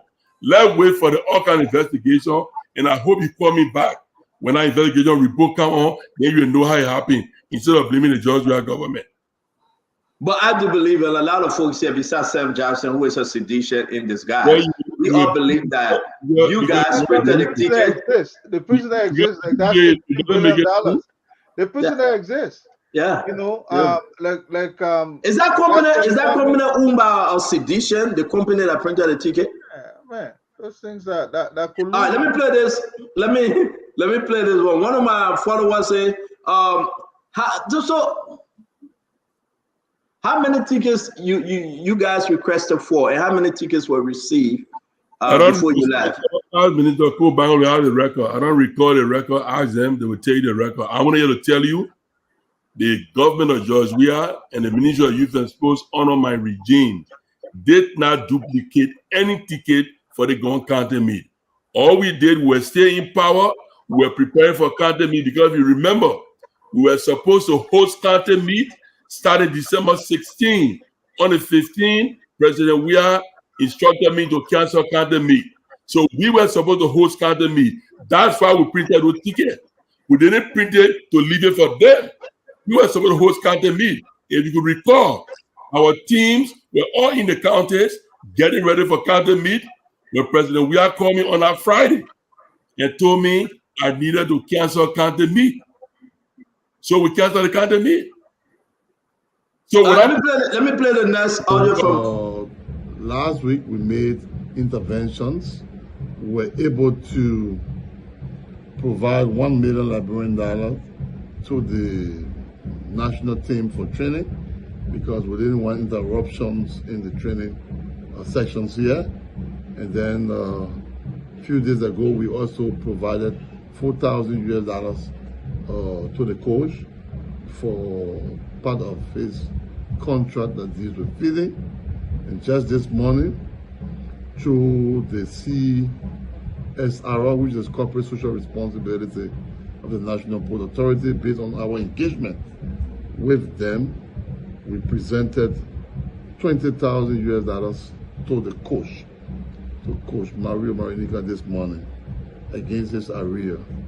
And so he again told us that he is very, very happy with our intervention, and he's going to do everything possible along with his team to ensure that the team will proceed. Last night, and I'm happy my Deputy Minister for Sports, Honorable Andy Kwame, is here, but the government was able to provide a little over $309,000 to the national team for the travel. So let's bring you in on this coach situation. You had a similar situation when you were serving as minister, and also the amount provided up to last night, though, a little over $309,000 United States dollars to the national team. Talk to us. Well, I think that amount is appropriate because they are playing 2 games. They are playing in South Africa. Namibia fee is banned, like how would they ban our field? So Namibia are using South Africa as their home ground. So they are also playing Sao Tome in Morocco because their fee also is banned. So 2 games, a little over 300,000. I think that's fair enough. So to bring us up to speed with the coach not getting paid, but he said that he had to go to the National Port Authority or counter social form to get $20,000 to pay this coach. Well, the thing is that the government of Liberia is the financier of the national team because the government owns the team. LFA is just the manager. So every aspect of the national team, be it training, be it travel, what have you, is the responsibility of the government of Liberia. What we did on our regime is that I was able to talk to President Weah for us to find a way to pay the coach, even the coach housing as well, supposed to be the responsibility of the government once the LFA enters into the agreement. And LFA does not enter into any agreement with the coach without the approval of the Minister of Youth and Sports. So what we did was that the president mandated the National Port Authority to make sure that the coach at the time, Butler, was paid by the NPA and that the housing as well was paid. So we did not have that problem since we entered into that arrangement. And I will encourage my friend and brother, Ko Bangalu, to see how bad, if not NPA, you can look for some other private or other SOEs that can show that responsibility because the national team belongs to government. And these SOEs, they are all functionary of government. So identifying one of them to shoulder the responsibility of the expense of the coach salary as well as his housing, we alleviate some of the problem with, from the FA and the government. So I think he need to look into that. So the government is doing the right thing if NPA come to the aid. Absolutely, absolutely. It's not illegal? No, it's not. NPA is a functionary of government. I think national thing belongs to government. So if the government, the president, Bwaga instruct NPA managing director to pay the Lone Star coach and to pay for housing, the NPA director knows what internal work they need to do with that board and thing to make sure the president's instructions are carried out. He's not asking a private entity. NPA is a functionary of government. The national thing belongs to government. So all through your administration that was done. Yeah. Where you guys asked Electoral to pay the coach. Even the last school, Keita, yes. Okay. The only thing we fell short of Keita was that at the time NPA was not able to do his housing, so we did only the salary NPA pay with Keita, but not the housing. Okay. But it's the right thing to do because, like I said, the national thing belongs to government. Government is the 100% financial national thing, nobody else. Thank you very much. Let's bring in the other guys to ask the question. Uncle Sam, please, your question. Can we go on to another topic, or you want me to stay on the ticket business? No, let's stay on this Freeport money. If not, then let's do the quick round. Yeah, okay, so basically, what I like to do, if you don't mind, is to ask my brother. Go on any topic because we're doing the last round. We got to bring in representative Koga. So go on any topic. So Zoga, I want you to look in the face of the Liberian people, right, and tell them why is Lone Star at such a low ranking, when we had a football president. Just tell me some of the challenges that you have. I mean, straightforward, no politics, just strictly, what are the challenges you had that prevented Lone Star from reaching up to a higher stage in international football? Why? Well, I would say this much. And first of all, let me respond like this. Let's disabuse ourselves of the myth that because George Weah was a former world best, so losers will have everything like that. It doesn't work like that. It depends on the caliber of player you have. It also depends on the investment. What I would say, and I've told people who asked me during the transitional team, a guy asked me, but Mr. Minister, you from a football background, the president from the football background, why you didn't do X, Y, Z? All I said to him was, where we start or what we didn't do, please do it. And to do it, we got to finance the national team. I've said it over and over again. I will say here today to all of you, my friends.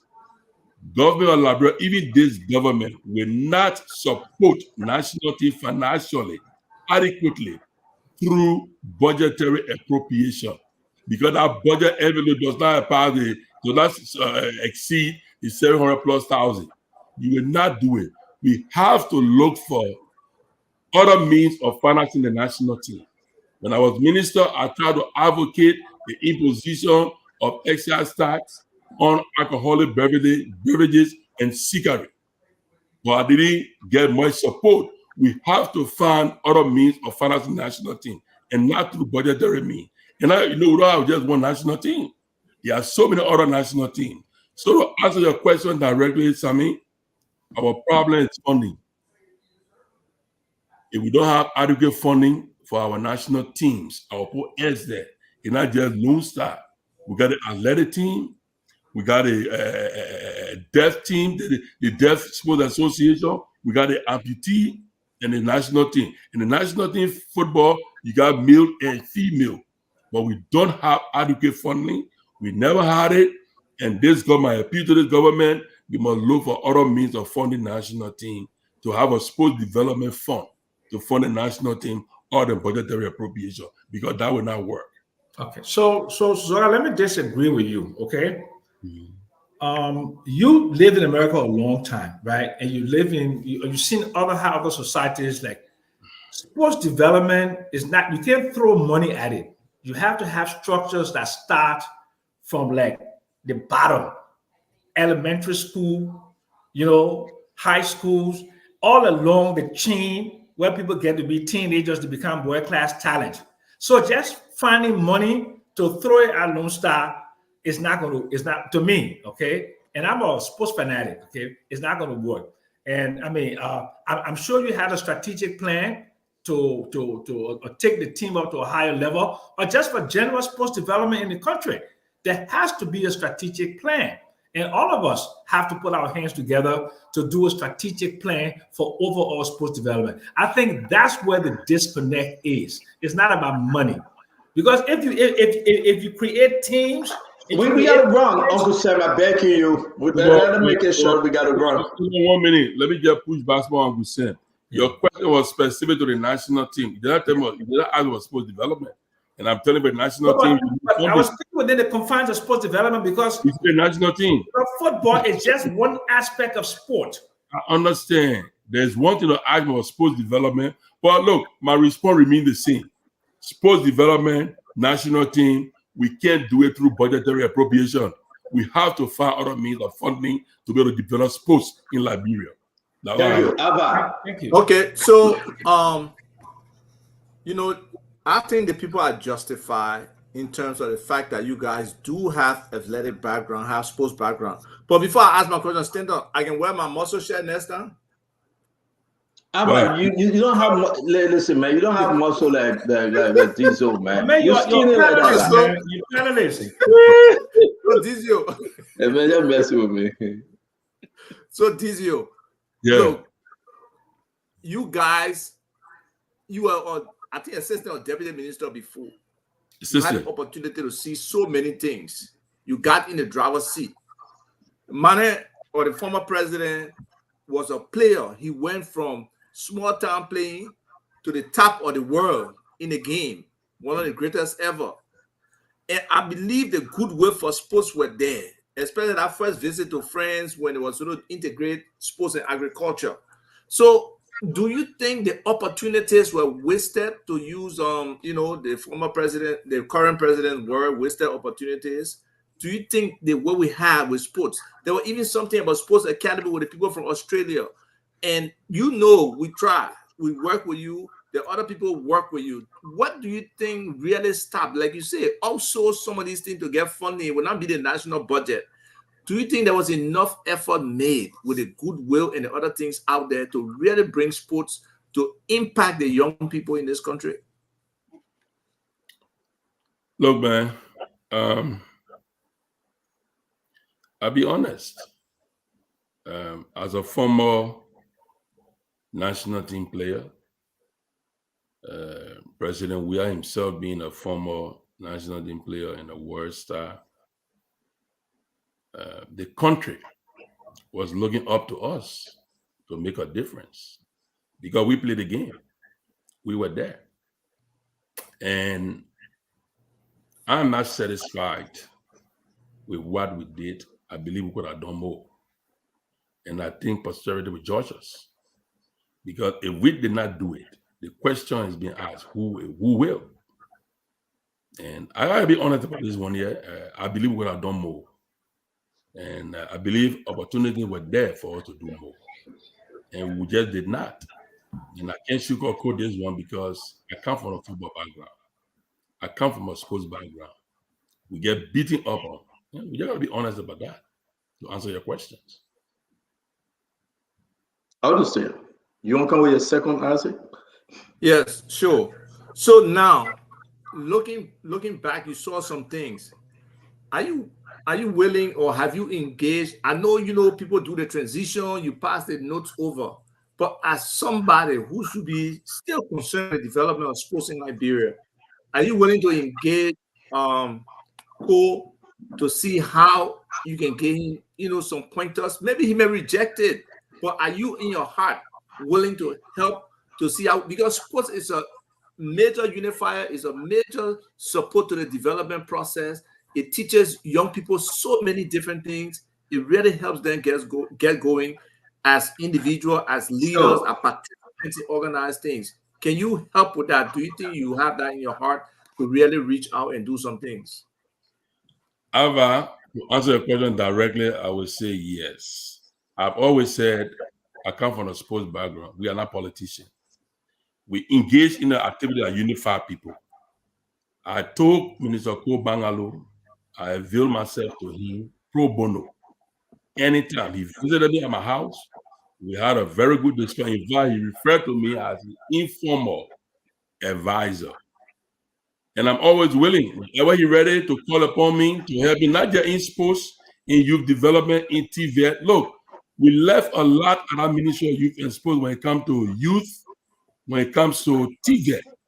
And I believe they should jump on it. They should get it. Look, they should move with speed because funding were left there available. Not funding in the ministry, but funding the contract we signed. Like for instance, the Raise Youth program. We signed a $3 million with the UN for the Raise Youth. In youth, I signed another $2 million, so that $5 million. In TVET, for Sony AI, we got $28 million through the EU to have TVET in the rest of the 9 counties. So there are a lot of goodwill we left there for the ministry to be running with, and I'm available any day. Anytime my friend and brother call upon me, I'll be there to help in the best way I can. Thank you. Colonel Gray. So, my brother, Mr. Wilson, what would you be serving as an advisor to now Minister Cole Bagalu that you yourself as minister for 6 years could not have covered? Oh, so one of the things that I just spoke about, finding other means of financing for school development in Liberia. We will share our ideas with that. One of the other things that we had a constant note on that we did not do is about youth employment, because the World Bank sent me and a team to Uganda to look at a program. And I believe in Liberia, we need to legislate a job creation program for young people. So that because every government comes to power, they bring their own youth development program. And when they leave power, that program dies. In fact, before they leave power, the program dies. Like for instance, when we took over from the Unity Party government, there was no youth development program that was left there for us to follow. Because the government brought their own, the YES, the YE project, they left. But I believe if we legislate a youth development job creation program, it becomes the law of the country. Every government that comes, they will have to fund that program. If they want to make adjustment, that's fine, but do not get rid of it. And like that, we have a meaningful impact on the development, job creation for young people. So those are areas TVET. We can also pass on TVET because we have all the funding we're able to secure to move TVET ahead. The late come, all of those things, we can provide our own little piece of advice to him and guide him. But at the end of the day, he has to make a final decision. So I'll be willing. You know, when you guys came to power, at least some of us felt, well, before Mr. Weir leaves power, sport will have a presence all over our country. And today, you know, I barely can, you know, we lauded the idea the other day about those parks, those sporting parks Mr. Weir constructed under his administration. I think the one down PHP and the other one in Cinco there by the airfield. But that should have been the endeavor nationwide. You understand? So did you at any point think about some of these kinds of initiative, you know, during your 6 years as minister? Oh, absolutely. In fact, when we started initially, you remember this, I know Ibomaf deed that fell apart. Under that deed was sort of big, 7 stadiums, I believe, in the counties. And I was very, very thrilled about that, to have it done. Unfortunately, that did not go through. But these parks that were being built were not being built under the auspices of the Ministry of Youth and Sports.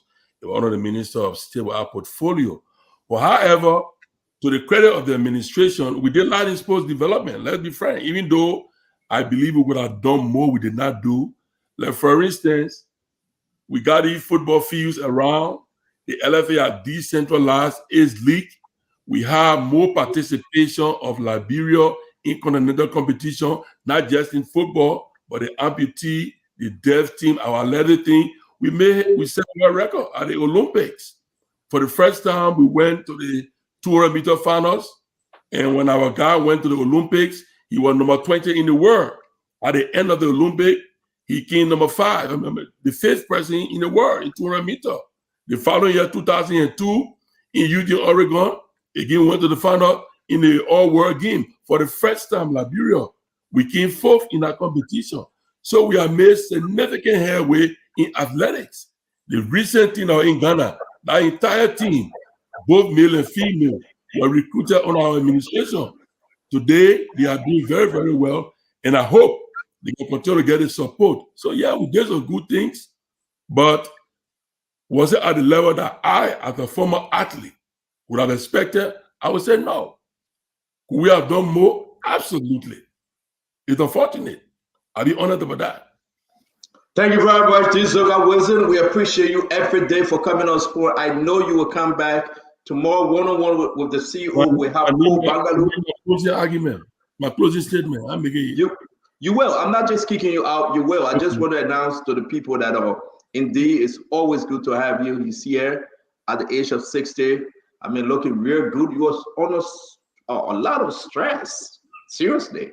You're on a lot of stress. You're looking real good. And I'm going to invite you to the church tomorrow. I hope you can take my invite and join me in the service tomorrow. No problem. I miss you. I got to see you to church. No problem. Yeah, thank you very much. I will see the address and I will see you. I need my closing statement. You want to make your closing statement, sir? Go ahead. Thank you. Well, thank you for inviting me. And I will say here that I wish my friend and brother Paul Bangalore the best. We're always available to provide our little piece of advice if it's been solved. And finally, on the ticket issue, we were prepared to host our county meet. Sorry to interrupt you. The gentleman that printed the ticket coming on the show right now. I just saying the link. Yeah. So we printed the tickets because we were supposed to host our county meet, and we were on our way. Our team were in the various counties when President Weah called me to cut off the county meet and lead it for the new government. So the ticket were not printed specifically to be turned over to the new government. But the fact that the president stopped me, was to leave everything for them. Yeah, thank you for having me on your show. Dizoga Wilson, former youth and sport minister, former international player, John Manning, we are best friend. They printed a ticket under the administration. I don't know who printed it. It's good to have you. All right. So, folks, we want to share the show. We're going to bring in the representative that ran against Yantuan, and Yantuan beat him mercifully with but man, I won't let it see you for Honorable Koga. But you want to say something? Go ahead. No, somebody called me. They want make a comment on the sports thing. There's a former Olympian for the country. We'll come back to that question when we get the guy that printed a ticket. When he come up, we'll come back to him. Let me bring it on the Koga. He been sitting for 1 hour now, please. No disrespect to that quarter, but we'll bring them in at the end of the show, folks. We are yet at 7 o'clock, 11 o'clock, Liberia time. The sun is up, barbecue going on, people piling in. It's so unique. We're not going to waste your time, but we're going to talk about the issue. Let me bring in the Honorable S. The S stands for Samuel G. Koga, the man from Nimba County. Babwa, Emma, wherever it is for me, I say hello. Sorry to keep you waiting, man. We had to brush off with this youth and sports saga about, it's part of you. The national team is going through hell right now. And to tell you the truth, Chief, Representative Koga, well, that's why Bangalore is coming tomorrow. Money issue and everything happening. You are representative. What's going on? You heard the conversation. Take your piece of this thing, and then we'll talk about you and the way forward with this show tonight. Well, first of all, let me extend my thanks and appreciation, and also greetings to our Liberian listening audience tonight, and also to you, the panelists. I'm very much thankful to the Almighty God to appear here tonight. With respect to the issue that has to do with the sporting activities, quote unquote, the ticket saga, it's somehow embarrassing. We are living now in a digital world. Mm-hmm. For the minister to say that the issue of Sunday K or any activities that have to do with duplication, it had to be curtailed. At least I would have thought that they made some attempt, but to categorically come out to say that it's difficult, then it means that it gives rooms to a lot of corruptions in the country. Yes, because policy derive from mistake and also derive from gossips. So having known that there are always missteps in the process where people manipulate the system to, acquire illegal wealth from the government, legitimate government, actually it sounds so ridiculous. And more besides, I think the then minister who just left also had the prerogative, the fact that he heard, according to him, he overheard that the gentleman that printed the ticket, there was an agent in his office who manipulated the system and duplicated. It means that you are getting first-hand information that will lead to proper investigation. That individual is a suspect that needs to be inquired. I mean, to inquire from him what really led to the process. If even the fact that the gentleman also who were hired, an agent from his office can be involved in such practice, allegedly, he could be held responsible because he is the one that brought in his agent before he interacted with the government. So these are things we need to look at. But basically, as a representative, let me interrupt you while you're trying to move. As a representative, though, will you speak to the current minister to put some things in place to prevent these duplications? I think it requires proper consultation, and the chairman on youth and sport, we may confer with her to see how best she can have an oversight with the ministry to have some meetings and see how best they can mitigate the process, because it's embarrassing. It actually embarrassing. It sounds ridiculous. I know it's kind of confusing. Not only embarrassment, we can laugh and joke, but imagine the money. They're talking about hundreds of, millions of dollars, Liberian dollars, in selling fake tickets. So what I have here, I'm going to get only 2 minutes of this gentleman. He printed a ticket. That's his company. I want you to hear him. George, are you with us?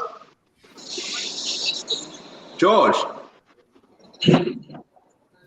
All right, we can bring him back. But he said, he want to discuss. He want you to hear him represent Kogai, because he said that some things folks are not saying the truth. We'll bring him back when he's ready.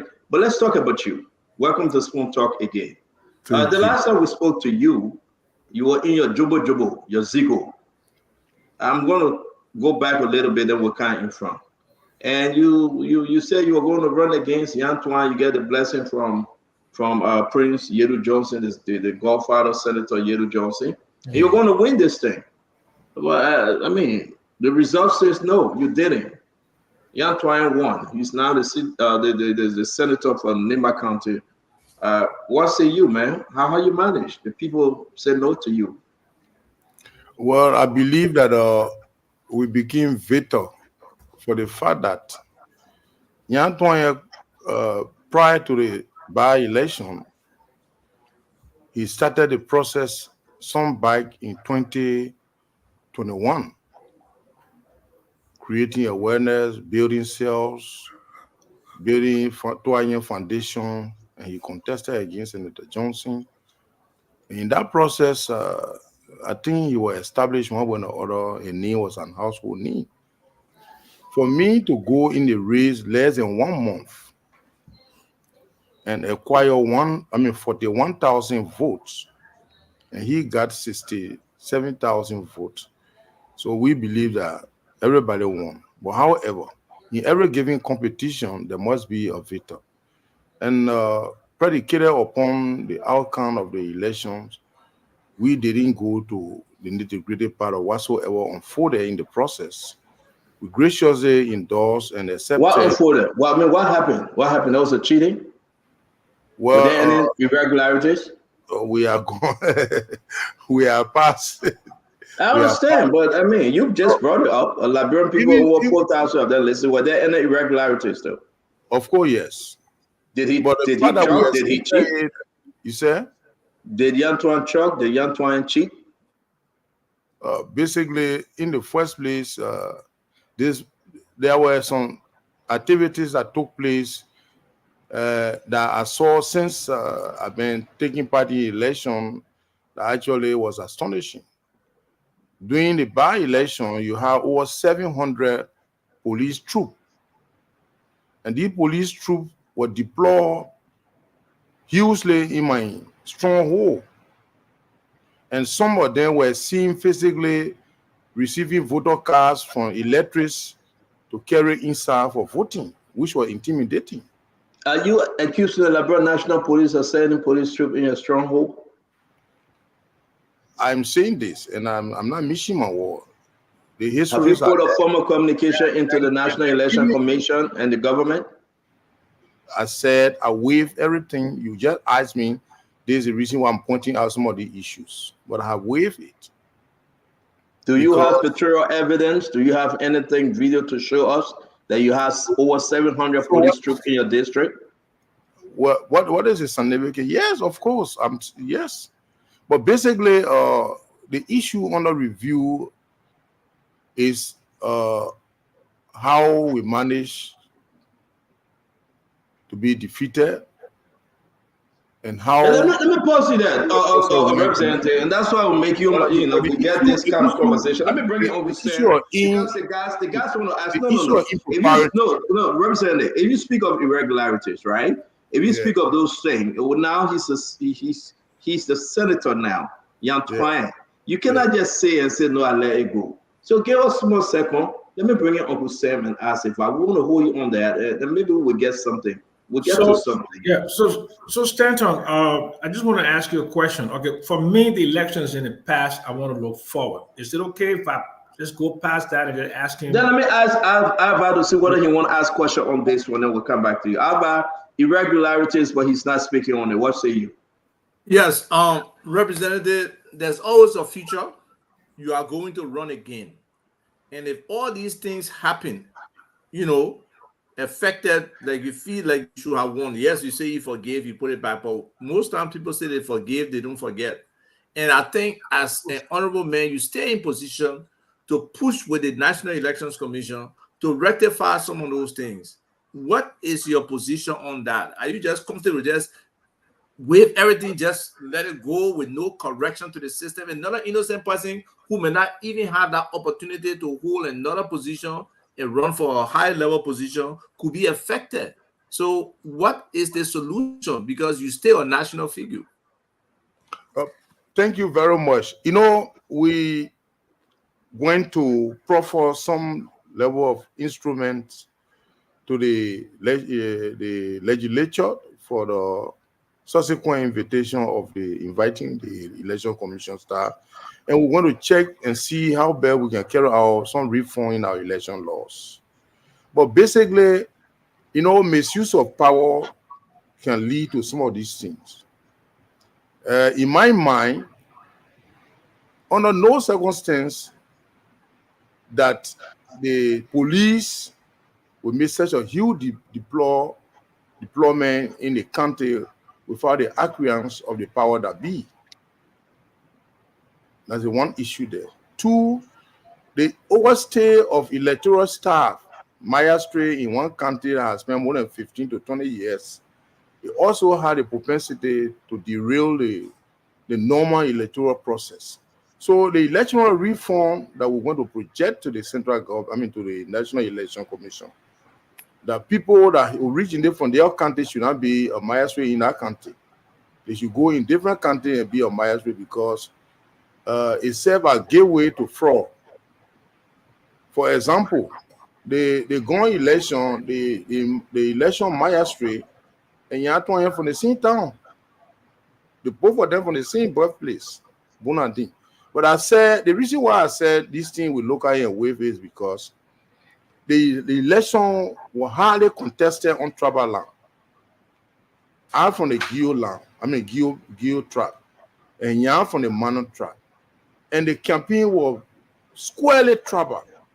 And that was brought in by the vice president, who said that the Giobo has served as senators, and therefore this time around, a Manon candidate should come in to serve in that position. That message It brought in serious division in the country. Even as we speak, there are tension in the country. So looking at the situation, and we being stakeholders serving as representatives at the same time contesting, who contested for the senatorial seat, to go into those kind of a situation, it had a propensity to derail the peace process of our country. So this is the reason why I say I forgo everything and I accept the result of the election.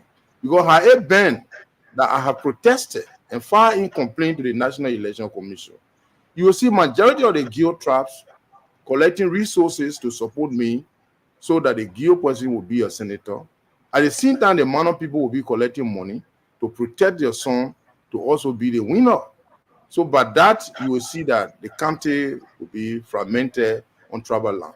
So we don't want to be involve ourselves into those kind of acts. So in nutshell, we decided to waive it. But the issue of reform, actually, it is something that we are proposing. Okay. Thank you very much. No, we're just brushing this off, and then let's go to the next one, Abba, because we just wanted to brush these irregularities, and I'm asking the authority right now, Honorable Koga, as to what you are saying, whether you make any form of complaint, because we learned that 1,000 Labrador National Police went to Nimba. 700. 1,000. The document said 1,000. Okay. 1,000 Labrador National Police went to Nimba. 1,000 Labrador National Police. Yeah, but you are saying 700 went. Hold on now. Hold on, Abba. Let me finish. I beg you guys. 1,000 went to Nimba. 1,000 went to Grand Jide. You see, all of that 1,700 went to your district. Yeah. And you formed them to have voter registration card. Your stronghold. Yeah. And you formed them to have voter registration card, correct? And I believe the Labrador National Police RG will address this issue. I just reached out to him, and I hope he can address the issue, because this is very much concerning. No, it is. It happened a specific time when I was leaving from my hometown, because after I voted, I decided to come Ganta. A town called Yaonyale. There were 2 police officers, a lady and a gentleman. This lady was sitting right at the door. She was ushering all electors that were going to catch a battle in. She was receiving their voter cards. So when I got there, I said, no. Ned, why will you allow a police officer to be receiving voter card to usher people in? It's a sign of intimidation. You don't do that. And the gentleman who was PO acknowledged it, and we left there, and they asked the woman to go away, to sit far away from the fence. If there is any other problem, they will call them in. And it was a little bit toxic, but later when they left, before I drove and left on the scene. So you just announced that Nimba for the irregularities, Nimba for the problem, Nimba got issue when it comes to voting, and you are son of Nimba alluding to that. That's your insinuation. I'm not insinuating, because that's what you just said. There was irregularities in your process. No, but I said an instance, and I gave you a specific. So to go over to say Nimba there is collective. But the instance that you're talking about, it took place in Nimba County. Yeah, in Nimba County, in the specific area. It doesn't matter, but that's Nimba. That's Nimba. Okay. I just got to say I was specific. All right, so you are saying that, well, you should have won this election, but here we go again, because of problem, you didn't win. Let's move forward. Let me make some progress on the show. I concede defeat. Let's make some progress. Progress here. Thank you very much. Just to get off George on the issue about the printing ticket, let's take a quick 5 second with him, and we'll come back to you. Let me bring in George right now. Welcome to the show, George Boga. I'm not pronouncing your last name right? Yeah, Boga. Boga. Which country are you from? Grand Bassa. Okay. Okay. Yeah. It's good to see you, George. Thank you. Thank you for coming. Let's discuss the issue. What's the name of your company? It's Having Printing Company. How long you been working with the Ministry of Youth and Sport? I've been working with the Ministry of Youth and Sports since 2018. Have you had any problem with duplications? Not at all. Up to current? up No, to I current? didn't have any problem until this phase. You didn't have any problem under George Manor with government, but until the last county meet, Yeah, until this past pandemic. what happened? Okay, so I'm sorry to say, not much that I have to say because I'm still shocked. Like when the news broke on the air from the minister, one of my friends from Australia sent it to me. I was broken because throughout my life, this is me. My sweat, my blood, my sincerity, my hard work have lifted my company in a short period of time to a great level. It's not about still without any loan, just myself. So when I had this last kind of mid contract with the Ministry of Youth and Sports, it was in December. It was close up to the academy kickoff time. So I had to go to China to get the ticket produced and come back. The other phase of the ticket that we produced then before this one, I procured from America. It came down because I had long term to work with. So that I made my team available and then we did a customization here. But then it took me a long time and too much stress. So this time around, I had to go to China to get it done ASAP because we had short period of time, like less than 2 weeks, which if I have to send for it from America before you arrive in country, then I start printing it. So I have a manager that work with me. It's a teamwork. I don't care how it happens, you should have one or two person. My manager that work with me, one Patrick Tate, also recommended a friend in Guangzhou. He's in Hangzhou going to school, but then he goes to Guangzhou. The students, they mostly go to Guangzhou to help people out. So he was the liaison between my company and the producer. Initially, I sent him the design. He sent to the factory. The factory saw the design, revert to him. He come back to me, and then we had a point until I had to make advance payment. I gave the advance payment to Patrick in the bank. He wired it to his friend, who was the liaison. To protect the ticket so much, December was so costly, but I had to fly to China because I wanted to put the ticket on hand myself and bring it rather than passing through anybody. I went to China, got the ticket from the factory, balance payment, took it to my hotel. When I went to the airport, because I should have been here like on the 10th of January, the 15th rather, but I decided to come on the 10th since I already have the ticket. When I got to the airport, they said, the airline said, we don't have space for more luggages. So every passenger is entitled to two. So anybody carrying oversized bag or the rest of the excess baggage, we will have to leave it behind or you wait for the next flight. So I communicated with the liaison back, and then he asked me to put on the car so we can send it to a cargo that will forward it to us. So they carry it back, and I came to Liberia with the other one, and the other ones came and received them, except a bus that left there with some school socks and things. The ticket was here. The Ministry of Youth and Sports now wanted to see the ticket. They sent a whole team here, the procurement team, the audit team, and then the finance team. They came initially. I said, I cannot give it to you because I want to protect it if you have to use it. They came, they saw the bag in my place and left. Even a day before the county meet, I was lucky to have his honor visit me, honorable minister. He came in and he just saw the bag. He didn't see it. They never had access to it. Yeah. Okay. He made a stop over to make sure we have these tickets because it was like they just know I got ticket, but they haven't seen it because I decided to protect the image of the ticket. Every game has a color. So when you see this color for this game, you'll not see it for the next game. It has to do so much with my integrity because this is what I do. This is what I live on. Every funding I have, I could be like one young man travel around, but I decided to invest here because this is me. Let's see what the story now because we got enough time. I bet. So when I left, when the minister left, the day of the county meet was on a Saturday. Friday, I made a delivery of Saturday's game ticket. Then while we were playing the game on Saturday, I decided to carry the delivery of Sunday game ticket at about 12 May Day.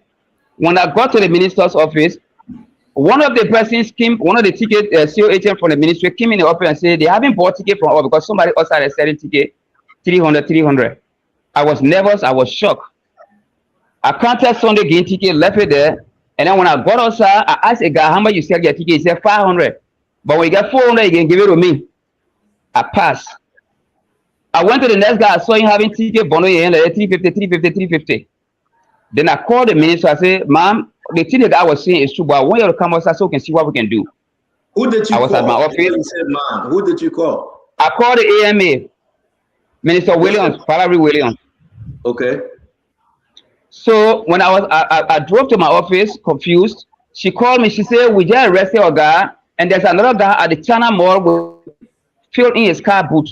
We're going to arrest him." They arrested him. Then Minister Yonton called me. Minister Yonton said, "George, you have to come." I ran back on the field. He was on the perimeter. I went to. He said, "George, the ticket leak." I said, "If the ticket leak, perhaps maybe there's somebody in the place." Because I didn't believe that it could leak like that because the way I protected it. I said, maybe somebody in the ministry here might have taken fuel and just carried us out of sell the chip, but I don't think that ticket can leak because it cannot be produced here. And frankly, it cannot be produced here. So I left. On my way back to my office, my manager called me. CEO, my guy, my boy, myself was selling our ticket. They arrested my boy. They say he's selling the ticket cheap. So they arrested, and my boy bought the ticket, and then we just saw the market cheap. Now we just decided to sell the ticket so we can leave the market because we don't have our money to lose. I said, "Come to the office." He came to the office with his girlfriend. I said, "The guy in police cell, he's a criminal here. What is the relationship between you and the man?" He said that my boy, we both, blah, blah. So I said, "Go yet," and he left because I was following up with the ministry.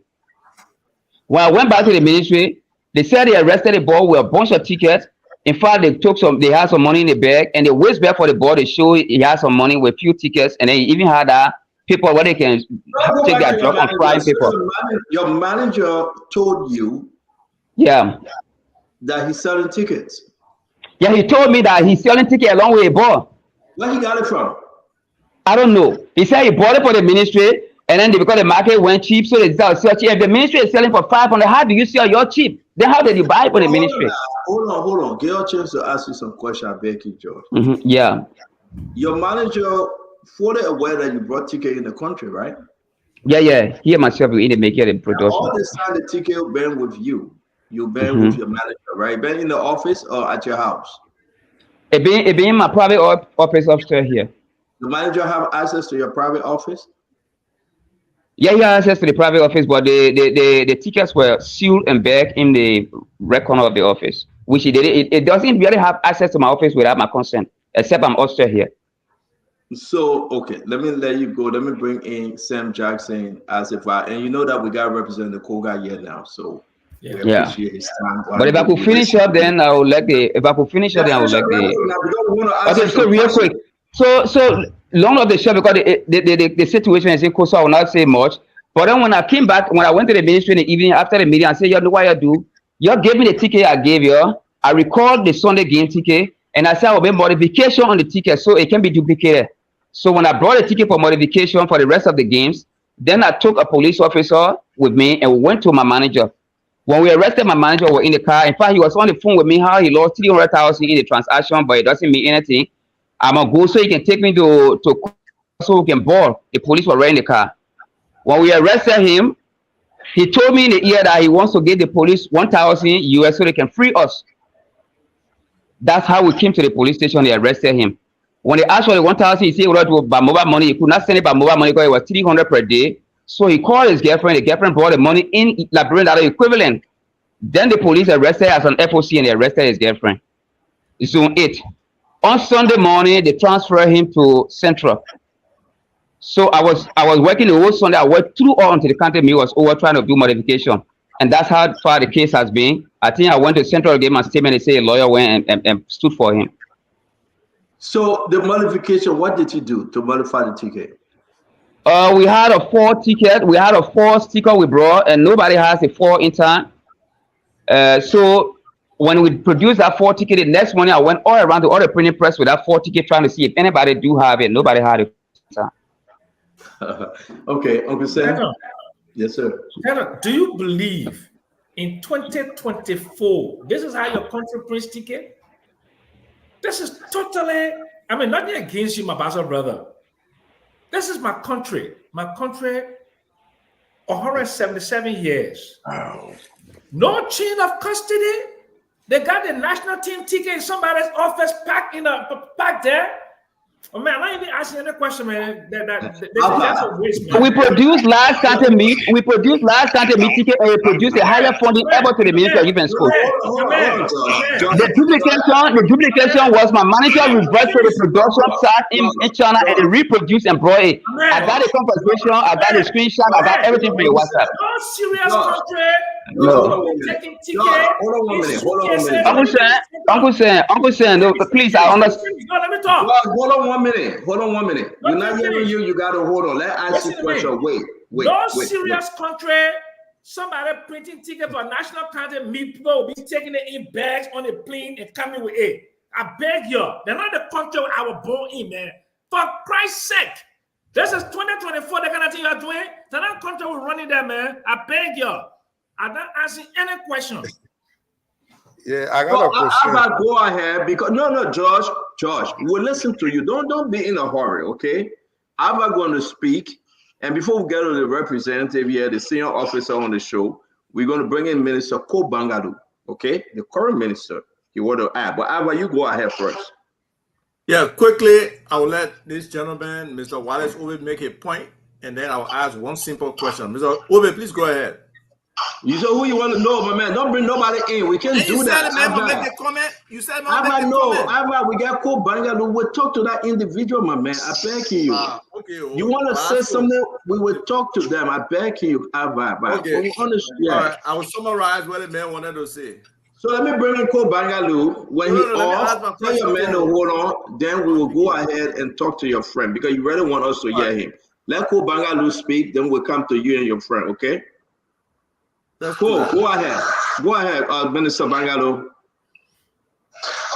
So much, gentlemen. And start on the other day when we were talking, and even when I had my press conference the other day, information on the report, I mentioned that there were huge losses because of the duplication of the tickets. You are breaking up, Minister. You are breaking up, oh.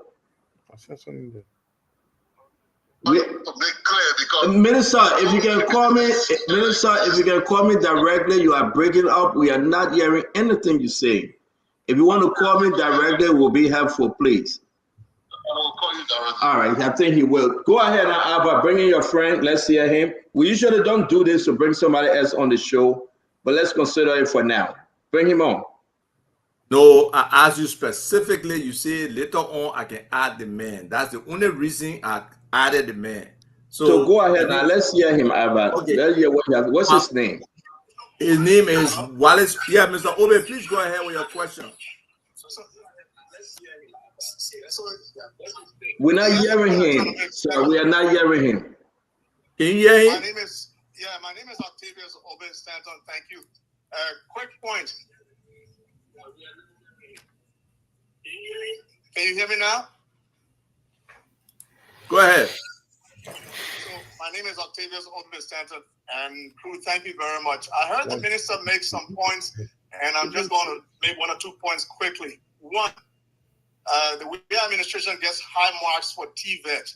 When it comes to sports, I agree that it failed miserably in football, but I also heard the minister claiming some credit for the success of our current track athletes. If they did not have money to promote football, they did not certainly put money into track and field. The success of our current track team is a result of those kids' individual efforts, the efforts of their parents, and the effort of the colleges that they went to, mostly here in the United States. So as a Liberian, you can be proud of their success. You can be proud that they are successful, but I don't believe you can claim any credit for their success. That's my point. Thank you, sir. My man George Boga. So in your mind, do you think the Liberian people should believe what you're saying in terms of the whole process that was not controlled? Because you didn't clearly say whether that man had access to your office. You said when you asked there, it's possible he can get in your office, right? So my question to you, do you feel that this whole process, you really took the Liberian people trust around the tickets and you did the right thing?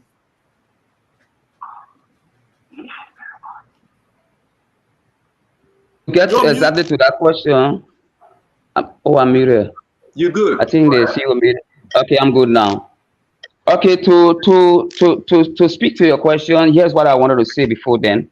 So this man in China, the Lysian officer, and my manager and myself have been working. They have exact access to the soft copy. I was made to believe from the WhatsApp because when my manager collected a phone, I didn't have any hope until I just went downstairs, took the laptop he was entitled to. When I checked, he had a WhatsApp open.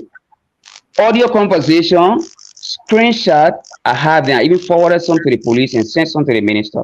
Where you have a conversation with how the ticket will be sold in SYC and the freight that brought the ticket and the place they produced it. Even the factory that I work with, I communicated with the factory that the Legion was dealing with first to find out what they have anything doing with it. I got all of the proof and everything. It was the soft copy they used to reproduce, but that is hard copy that I brought because he didn't have access to it. I didn't get access to anybody for the hard copy. Thank you. I said, no, hold on. We got Minister Bangalo here. Go ahead, Minister Ko Bangalo. You live. Okay, so like I was saying, when we made our report the other day, I was clear that there were huge losses because of the duplication of the ticket, and that those who were involved are currently with the police or are being forwarded to court. And, you know, I didn't want to speak much about the matter since it was now going to court. But yes, indeed, that was the problem. Now, there's an inherited thing now. There was not this administration under me that contracted the contractor, nor did we produce or print tickets. It was the previous administration of Honorable Doga Wilson, and they had already contracted and brought in the ticket before I took over as minister.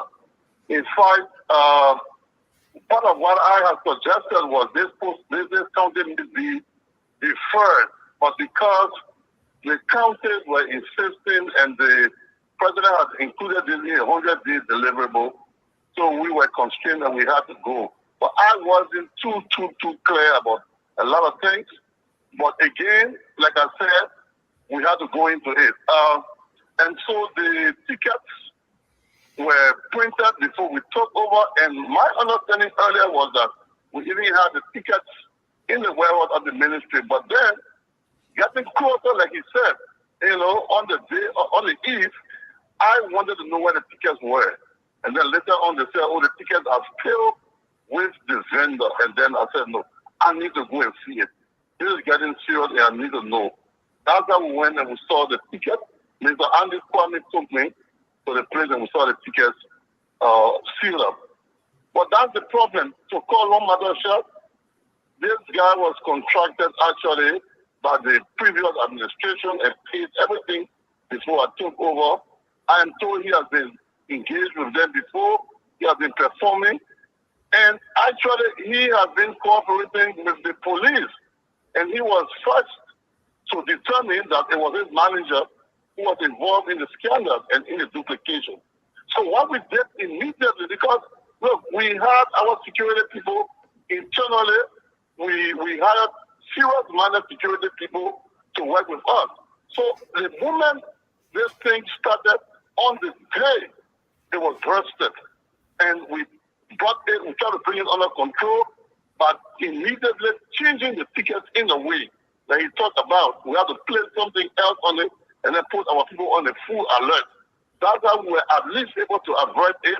And moving forward, now we had to place a different security seal. I mean, it was very, very tiring. Wow. It was a problem. Yes, I didn't rest. You know, some of these things, we didn't just have the time to come out to say it. I wanted to do all of that in my comprehensive report that I am now making. And I will detail every experience I have with this. Thank you. Whole ticket. Thank you, Minister Ko Bangado. We'll have you tomorrow. You have a better chance to really address us on camera on one-on-one with the CEO. But thank you for chiming in. Thanks a lot. All right. So let's just finish up with George. George, I want to bring you on Monday. There's a lot more to say, but we have Honorable Koga we'd like to talk to. It's good to have you. I have your number. You have my number. I've sent you the information. You talk about your manager. Well, he's from your office. He met with your liaison. They did their own thing on the side. Have they done it before? Are you aware these things were happening maybe under the previous government? But but let's bring you on. Let's bring you on on Monday to have this conversation. Okay, Georgie? Yeah, because we are totally against time. We want to bring you on Monday by God's grace with the Okay, big then, so work. so I would like to ask one question if I'm not muted. Yes, Uncle sir. Sam, because this is the second phase of the ticket. The first Ministry of Youth and Sport have not raised anything equal to the time I did the ticket. They raised enough, and the ministry made pronouncement on that. If I will ask Uncle Sam, maybe tomorrow you can tell me when I come back on air. How do we do it? Because we're trying to find ideas. Because this was done before we raised more money, except this time because a man or wife in the house, she can We betray him. understand. We Yeah. understand that. So how do we do it now? We have your money. I will share Uncle Sam contact with you. You can talk to him. It's something. and It's he will simple. advise you. Chain of custody. So Chain Uncle of Sam, we custody. have to go. It's George, chain of custody. Uncle Sam, we gotta go. George, thank you. We'll call you back Monday, okay? Thank you so much, Stanton. Thank you. You're welcome. We have to do this because we're running against time, and we have to talk to Honorable Koga. Honorable Koga, man, what a mess! Like we just in a mess, Honorable. Yeah, I wanted to have asked the gentleman. I don't know. He was saying that he worked at the Ministry of Youth and Sports or what? Because he said he started doing business within 1 year and stuff. 2018, he started. He doesn't work for them. He's a contractor. That identical gentleman is running cartel. He's just trying to play smart. So he is a person of interest, not his agent. He is a manager. The government had direct deal with him. So whatsoever the honor man does, he's responsible. So they need to have him arrested. Point. Plain and simple. Yes. He needs to be the judge needs to be arrested. Chain of custody. Yes. No chain of custody. So that's it. So let's move on, folks. We're talking about that. And guys, thank you for following us. This is what we do on Spoon. We just all over again. We just spoke. We spoke to how you call him, George, the man that printed all of the ticket. That was saying you're right. The man took it to his house. It's in his bedroom. It's in the corner part of the office. Anybody can walk into it. Liberia government, the Liberia government, even maybe the map. Who knows? Anyway, I want to go back to Honorable Koga. I said, we came from somewhere with this. I'm getting a lot of phone calls concerning what you said. They sent 700 armed police officers in your stronghold just to suppress your vote. And this is making headlines. Allegedly, yeah. Because, the allegation, you said it, and the issue here is that we just had election, and Nimba brought victory to President Bouakai, and CDC said there were irregularities. Are you speaking to those similar issues now? Stanton, in the first place, I want you to do competitive analysis. You have a by-election in Grand Jury in one electoral district. Then you carry 1,000 police officers in one electoral district. Then counted at Nimba, according to you carry 1,000 troops. So what makes it so significant that government will use resources and waste resources by carrying 1,000 police troops in Grand Jury? What are the risks? Who alarmed them? It was only because they have vested interest in certain position. They wanted it. Who they? For me, I will point at the vice president. Oh, yes. I'm saying that without missing my word. You appoint, but I said stop reading what you're reading. Let's get into this because this is big. No, seriously, listen, I'm surprised. I'm not saying you're missing your word. Go ahead, talk to us. Why are you blaming Vice President Jeremiah Kwanku? Number one, he went Secretary and over radio in the gathering. He said he and Senator Johnson intentionally divided themselves. What a motive. It's on tape. It's not secret. So why will you say that we divided ourselves intentionally? You understand? So but we still don't get a purpose. He said? We still don't understand the purpose. I think you Okay. gotta explain to us. So what I'm saying, you had a vested interest, and the motive is if he doesn't give support to the manor, then 2029 the manor will not support him. And that ideology, it be my imagination. But Stanton, you in person, for you to add to that is strange to you. Well, I don't, and I know. What's up? So you telling us that Prince Johnson and his son so you telling us Prince Johnson and his son together put this thing together? No. Listen to what I said. I said the vice president said in an open statement that he said he orchestrated it. They divided. I thought you said he and Prince Johnson. I thought you said but he said it now. So I didn't hear Prince Johnson. The vice president said. Very good. Listen, in the gathering. It was not your corner. Okay. So today could be the first time people are hearing it, right? You said? Today could be the first time that Senator Johnson will hear this story, right? Well, it could be or not. But he said then we're expecting to respond because let me ask you. Let me ask you a question, representative. And I would say, I do believe. I know you very well. The chances of you winning this election, I looked you on the phone and I told you that you wasn't going to win. You must have had a long conversation. I can say it. I told you, I said, man, I admire you. Stand on. Let me finish. No, I don't want to go that route. Just leave it as it is. Wait, honorable. Let me. Before there, it will be a beep and do a back. Not just leave it. But I said, let me do this show. But people get taken away from the show.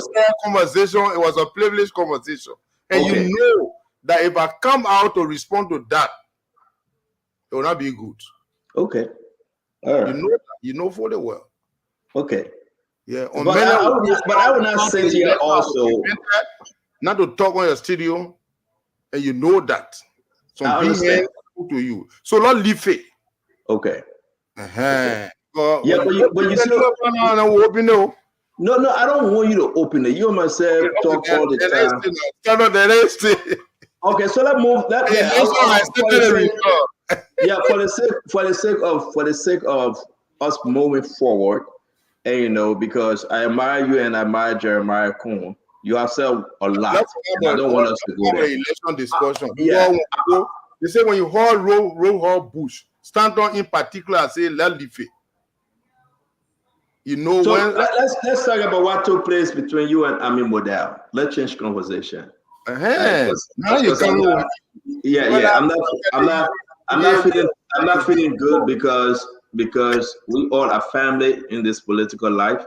So you say let's leave it. I do agree. Let's talk about what happened. Why you decided to drag him so hard, and you really went after Amin. You and your colleagues. So you asking Amin for passport, ticket, and everything. Why? I don't want to say how you came high on Amin Moda. I don't know. I could say it's overstated or understatement. I don't know which decision actually. But however, it is our fiduciary responsibility as a legislator to have oversight responsibility. And our oversight responsibility goes in all land ministry and agency, even as far as the presidency. That is our function.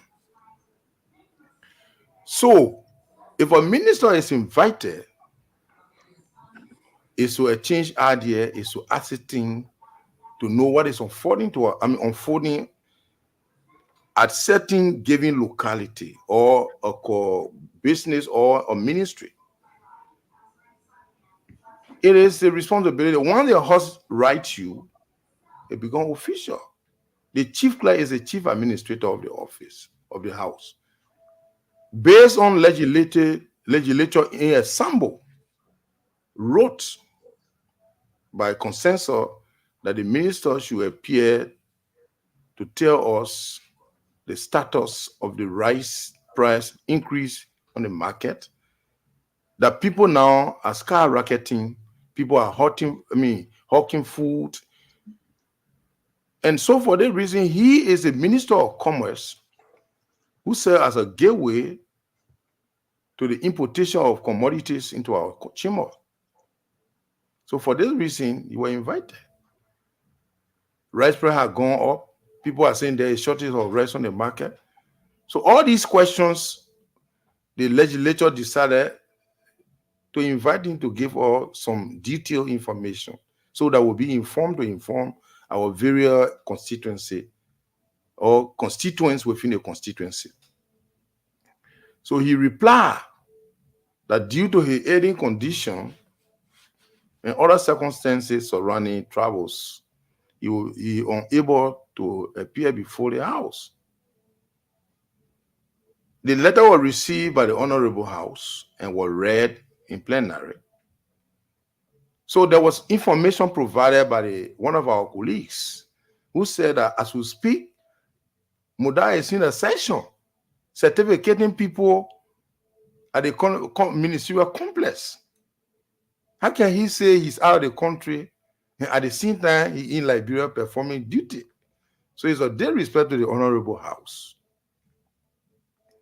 Based on that statement, there was some level of tension on the floor. So my colleagues hastily decided that he should be re-invited. Under that, the fact that they established that he was in town and he said in a letter that he was in a contemptuous.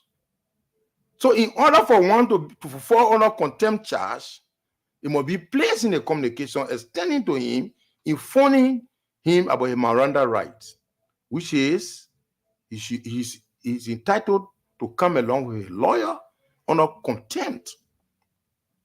But that was not done. And they wrote a letter that he should reappear. Now, when he got at the legislature, my colleagues gathered and said, well, he cannot go today. He need to be detained. So we been around a little bit at the legislature, and some of these things, if you don't take the rightful decision, they will not respect the Honorable House.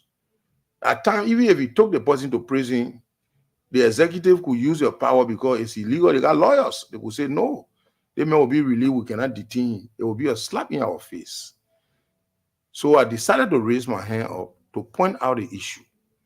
That the fact that we did not invite the gentleman under contempt, we cannot put him on place him under contempt. If we want to do so, then we need to raise a motion that he should go. And then the issue that I raised with Muda was, according to your explanation in chief, you said you were out of the country. And now you came today, you said you did not go because the meeting was canceled. Can you provide us cancellation ticket and also the institution or the organization that you were going to attend in their country? The communication they wrote you, telling you that we are canceled the meeting. Can you provide this other body that communication? He said yes. So I said, okay. Predicated upon this, we are now placing you under contempt to come along with the communication that you said you have it as a cancellation document and the ticket.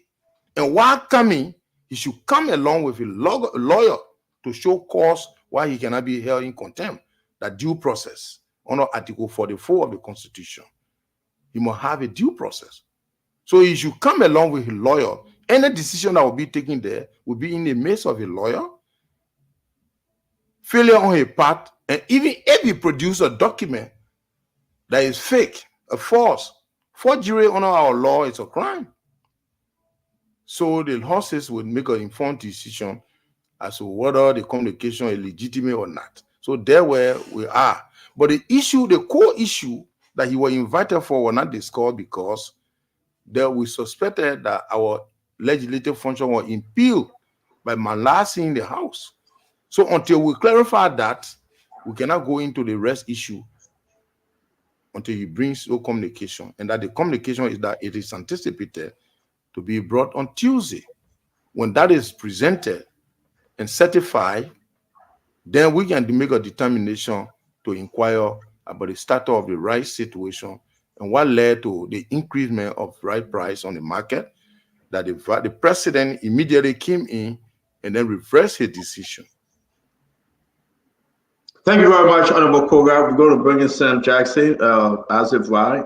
Today is a beautiful Saturday, folks. And we just say thank you for joining us, as always, to make Spoon Talk the greatest platform on earth in Liberia for this dispensation. It may change tomorrow, but we know that we're yet at 2029. But let me say this to you, Honorable, seriously, before Uncle Sam come in. The rest issue, I will hold this one because that will be a hard question for you. I want to take you back. Go ahead. No, I want to take you back. You promised to speak to the Liberian people when George Manawe said we gave $11 million to the Commerce Ministry. Yeah. You say you were going to open everything and speak, but you didn't. Up to today, we never heard from you. You keep on Spoon and you said. I have a question. No, I have a question. You say I promise. Whether I kill or not. Then you want to go and be saying things different. No, before I have my question, I love to put myself in zero. President, we are getting $11 million to arrest importer. You say you are going around the block to speak to all of them. You said it. You said you are going to come back to give us a comprehensive report. Yeah. And you guarantee Liberians that you give us a breakdown of that $11 million. Up to today, say you went out there, you stay out there, you never came back. You don't? And are now arrest price going up, you won't blame Ami for that? I hope we are not political in discussing the issue. No, but you must have to be political now. You told me not to turn on the phone one, but let me hold you on this one. I don't think you were fair to the Liberian people. In my capacity then, as chairman on commerce and industry, I was charged with the responsibility to have oversight in the rice industry. The first and foremost thing we were investigating was the issue of the price increase and that of the subsidy that government have been giving them. What became of it? And we came out to tell you that the issue of increasing rice price was necessary at the time, and the issue of subsidy was giving the government unnecessary spending. For instance, in Guinea, you selling rice $17. But they didn't listen to you. They gave them the $11 million. If you give me chance. Yeah, but you take it also to Guinea too now. Don't go to Guinea. No, the $1 million, yes, the $1 million were provided to the importer, right? Then later, they said that the subsidy will not help in the process. They wanted increase in the $1 million wasn't provided to importers. That's incorrect. What? The money? You never came back to tell us that they gave them the money actually. As per the recent report, the past government didn't give $11 million to any importers. The highest they spent was $8 million. Stanton, the money that was given to the rice importer was more than 12 million. I am telling you, I got a document to that effect. But the fact is, listen now. Yeah, but listen, reporting system. I'm a chairman of a commerce at the time. You had a presiding officer whom our report will be channeled through, and the communication was sent to him. If he doesn't, and he said you got to hold on until it's played on the floor to discuss. Anything on the contrary is undermined the house. The house got rules. He is a that's not what you say. Representative, that's not what you said. Let's bring in Sam Jackson. Issue. And I reported to the speaker. And the speaker that's not what you said. You talk about the importation of spare parts for cars, the tire issue, the rest issue. No, maybe everything you say you are coming back to explain to the Liberian people, but you didn't. All right. The issue about the money, the people didn't get the full amount. Can you recall the time that we were in this studio discussing the issue, and also looking at the timing of the election? You can remember that. But I submitted a report. I'm telling you, I submitted a report to the speaker. The records are there. I got copy. But you're going to come and speak to the Liberian people. Let's bring in Sam Jackson. Uncle Sam. Yeah, Honorable Kogat, good afternoon, good evening. I'm not sure I had the opportunity to meet you. I probably did, but I'm getting old, so I probably... No, we met in Kenya. Oh, okay. Oh, yes. Okay. Thank you very much. Okay. Yeah, So, what about, okay, you are chairman of commerce, right? I was. Yeah, okay, you are. Okay. So, I want you to basically provide some basic information to the Liberian people. Right? Number Yes. one, based upon your experience and your education in the house there, what is the let's say monthly consumption of rice? Okay, number one. Then the annual consumption, right? And then give us some of an overview of the price of rice for the quality that comes to Liberia. I mean, relative to neighboring countries like Guinea, Sierra Leone. But don't put Cote d'Ivoire, because Cote d'Ivoire, they bring high quality rice. They have a different standard. They have a higher standard of living. So just basically Guinea and Sierra Leone. Just give us a bird's eye view, okay? How much rice comes in the month, right? Okay, what is the total annual consumption? What is the total value of rice input into the country? Do you have those available, or do you have to go and research that? I think if I have known about this identical issue, I would have brought copy of the analysis report. But I can tell you that in Liberia, the consumption level of rice in Liberia is somehow hard to be determined, because at the time the price of rice in Liberia was cheaper than Guinea, Sierra Leone, and Cote d'Ivoire. So as a consequence, the Guinean used to come and almost wept the consumption level here increased. So as a result, the buffer stock that would have lasted for maybe 3 to 4 months will be wiped away within 1 month because of push and pull factor. The Guinean coming to maximum profit. They're selling rice in your country $17, and you selling it here $13 at a time. So there's a gap, one margin profit. When they come and buy the rice, they buy in huge quantity, and then the rest are supposed to keep the Liberian people will be taken away, and as a result, you will see constant shortage of rice on the market because the people from the neighboring country are taking it away. So the issue of buffer stock, I don't have the documentation before me here to comment on it. But normally, in every given situation in the country, the Ministry of Commerce is supposed to have the inspectorate division, and the inspectorate division should also make sure at every given period of time in the inspectorate time to go at those various warehouses to know the buffer stock, and then the table, that is the consumption level on a daily, and then weekly, and then monthly, then annually. The buffer stock is necessary because if, for instance, you don't take check or you don't monitor the buffer stock system to keep food that will last the country for so many times, in case of any other eventually it will cause serious problem. Okay. So, Representative, yes, sir. I had an opportunity to speak to a ship captain, an Indian man, who basically is one of the guys who bring in the largest quantity, and he just confirmed me what he said.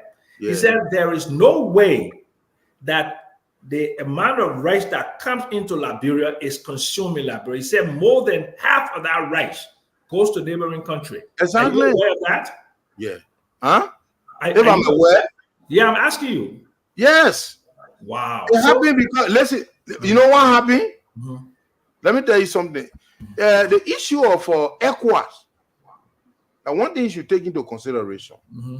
Let's say the Mano River knew. Liberia, when Liberia is short of any commodities and Sierra Leone has, they will run there in the protocol, because you cannot strangulate in that faction. A Guinea has number of foods and Liberia doesn't. She will eventually go there due to the protocol to get it. But the issue of the rice, none of the rice were not in Guinea, but because the rice price and the tariff were high in Guinea, and Liberia government was suppressing the price on subsidies, they found it as a loophole to maximum profit to get those stuff out, As a result, even if you brought 150 metric ton of rice for 1 week, it will last for 2 days. So that what was happening. But the issue of the rice price that was regulated under Georgia-led government that went up to $17.50, it was proposition and was probability. They said they don't want to be changing rice price here and there.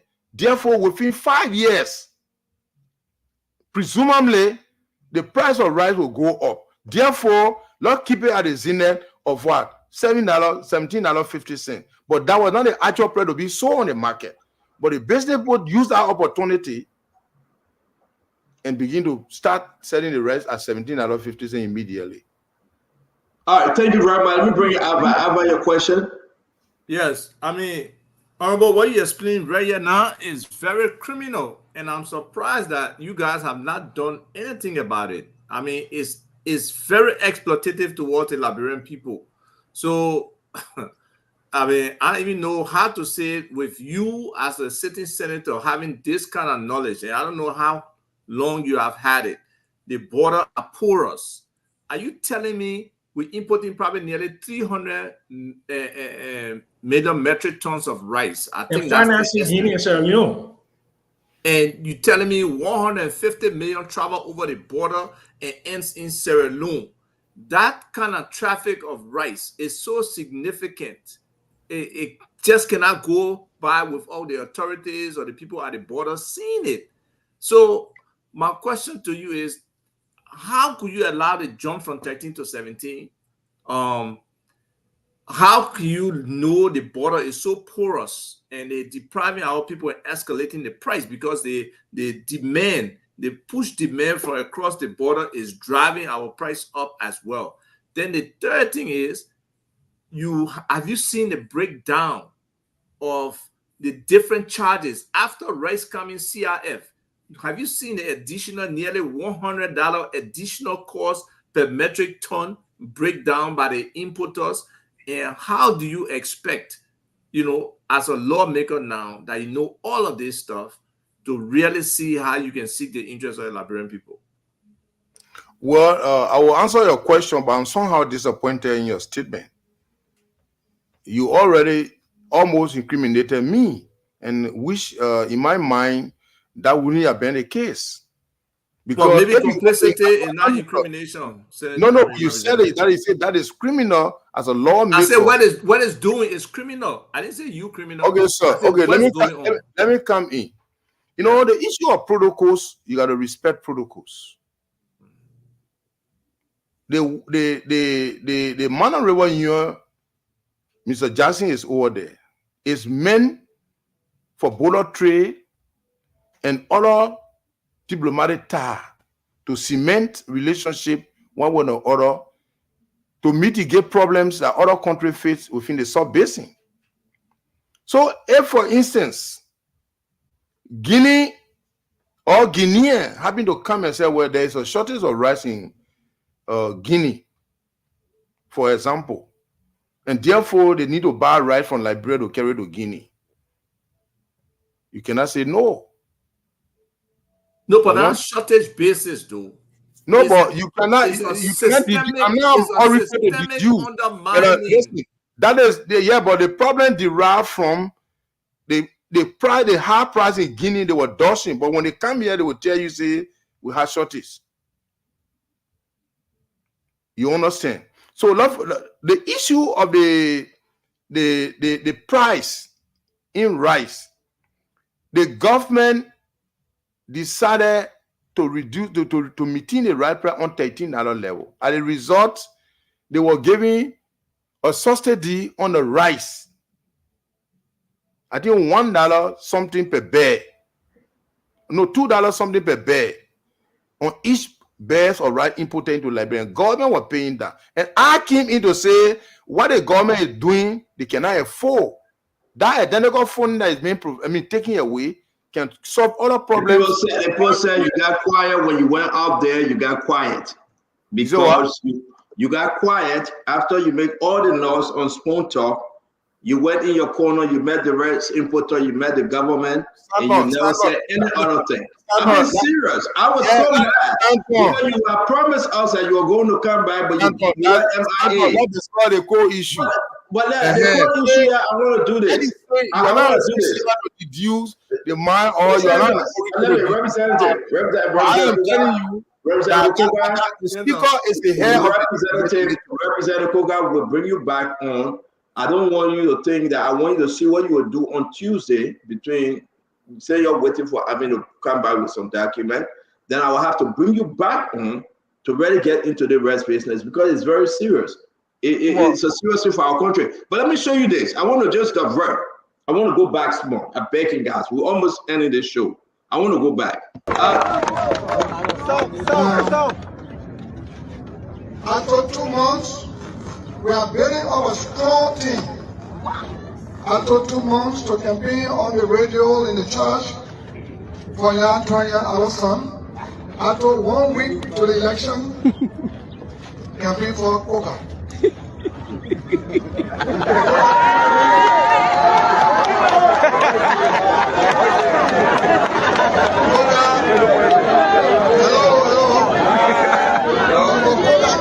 For prayer, I pray for him.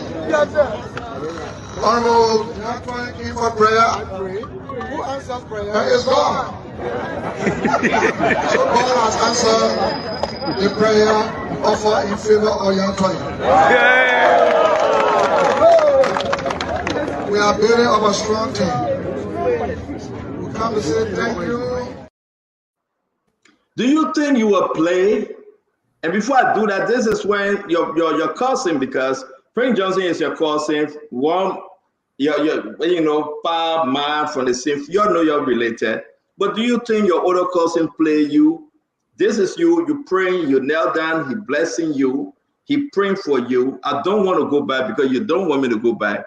But the honorable man, Koga, do you think you already played by Prince Johnson? Do you think the entire neighborhood play you, knowing very well?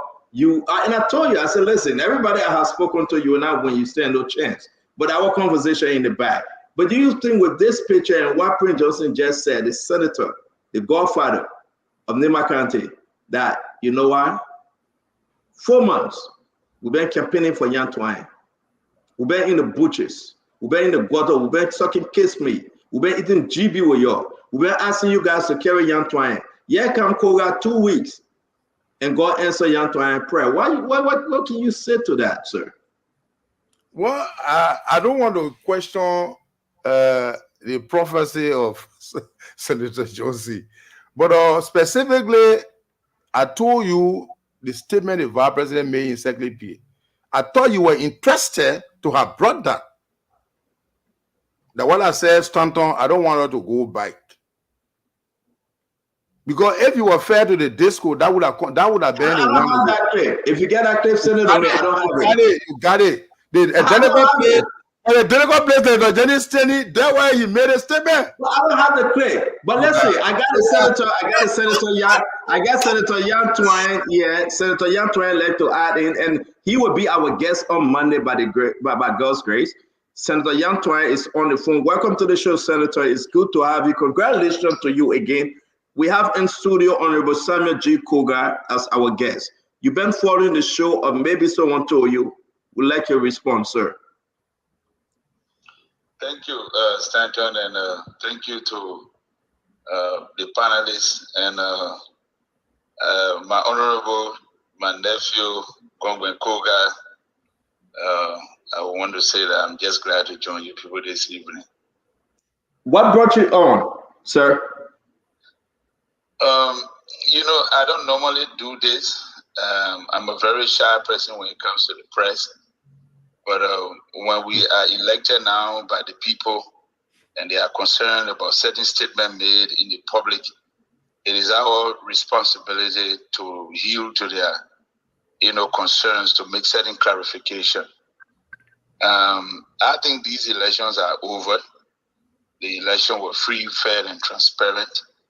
And for my brother, who I'm looking forward to working with him so dearly, to improve the lives of the people of District 5 and the people of Nimba when he questioned the elections and especially concerns from the citizens that, somehow there was some tribal semblance of the elections.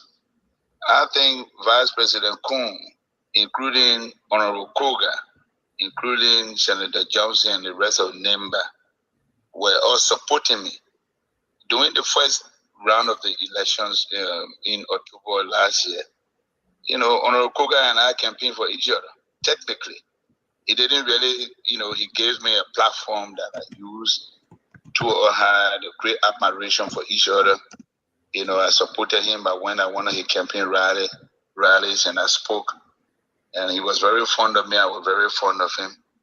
And then the county was gearing up after the second round of the election when we all, saw it fit to support the rescue mission that, I was going to replace, Vice President Kong. All of a sudden, Representative Koga had an ambition and then came in the election last minute and gave me the run of my life. And then I enjoyed the campaign so well because it made me to realize that, being senator in Nimba was not any joke. It didn't come on silver platter. He ran a very good and effective campaign in a short period of time that he came in. But the election was not tribal. The election was not sectional. There are 9 districts in Nimba. I won 6 of those districts. I don't need to tell you the demographic of those districts. I narrowly lost District 6. I won District 3. Some of the predominant areas of other ethnicity that he thinks he comes from. I think if anybody was tribal in these elections, were people from his camp who, wanted to, draw a line between Mano, Kyo, B, Crown, this and that. It didn't work. Nimbayans have they have risen above tribal lines. And they made that choice because of what I've done. The very district that Honorable Koga comes from in District 5 is the very district that, petitioned me. He's aware of that. I was petitioning District 5. All of the projects under the Nyanti Twa Junior Foundations were heavily endowed in District 5. I did a lot of things in District 5. He's aware of it. The foundation cut across. Honorable Senator, allow us to please. I know you're flowing, but we weren't picking and choosing where we do our development. So when it came to the elections, the people of Nimba, stood up to elect one of their sons, that they feel have contributed, to their daily lives and improving their lives in terms of health and education and market women, and also given that we all, cared and supported, Senator Kung at the time to be our vice president. They were all imbued and happy about that. And that's how I got elected, won by more than, almost 26,000 vote margin. That was a landslide victory. So the people of Nimba have spoken. I'm willing and yearning to working with my brother. I think next week we will begin caucus meetings. And Representative Koga and I will be in the trenches for our people and improving the lives of our people. Vice President Kun was just doing the needful. He was just reminding the citizens about the promises that were made to me and how we can even move our county forward. There was nothing tribal about it. There was nothing divisive about it. And I hope that, we can let the politics go and focus on governing and improve the lives of our people. Yeah, but the fact is that 700 Liberal National Police, armed Liberal National Police, went to Honorable Koga's stronghold and suppressed the vote. Can you speak to that? Did you yet? How could you even say that? I didn't say it. The honorable man said it, sir. Yeah, but that is so wrong. There were 1,000 police officers deployed. I personally have to ask. The polling center that I voted in my hometown had 4 police officers, one of which was sitting right at the door before I could enter to vote. After voting, when I stood outside to talk to a group of citizens in my hometown in Bunani, the police commander had come and told me, I have to leave the premise because, some kind of charge you were trying to read to me. Either, you are gathering, illegal gathering in a polling place. I have to leave immediately and told the people that I have to leave. So police were also deployed in my hometown and everywhere. Police were. Are you saying that there were no 700 deployed in Representative Koga stronghold? Police were deployed everywhere. Many of the police centers now all have police presence.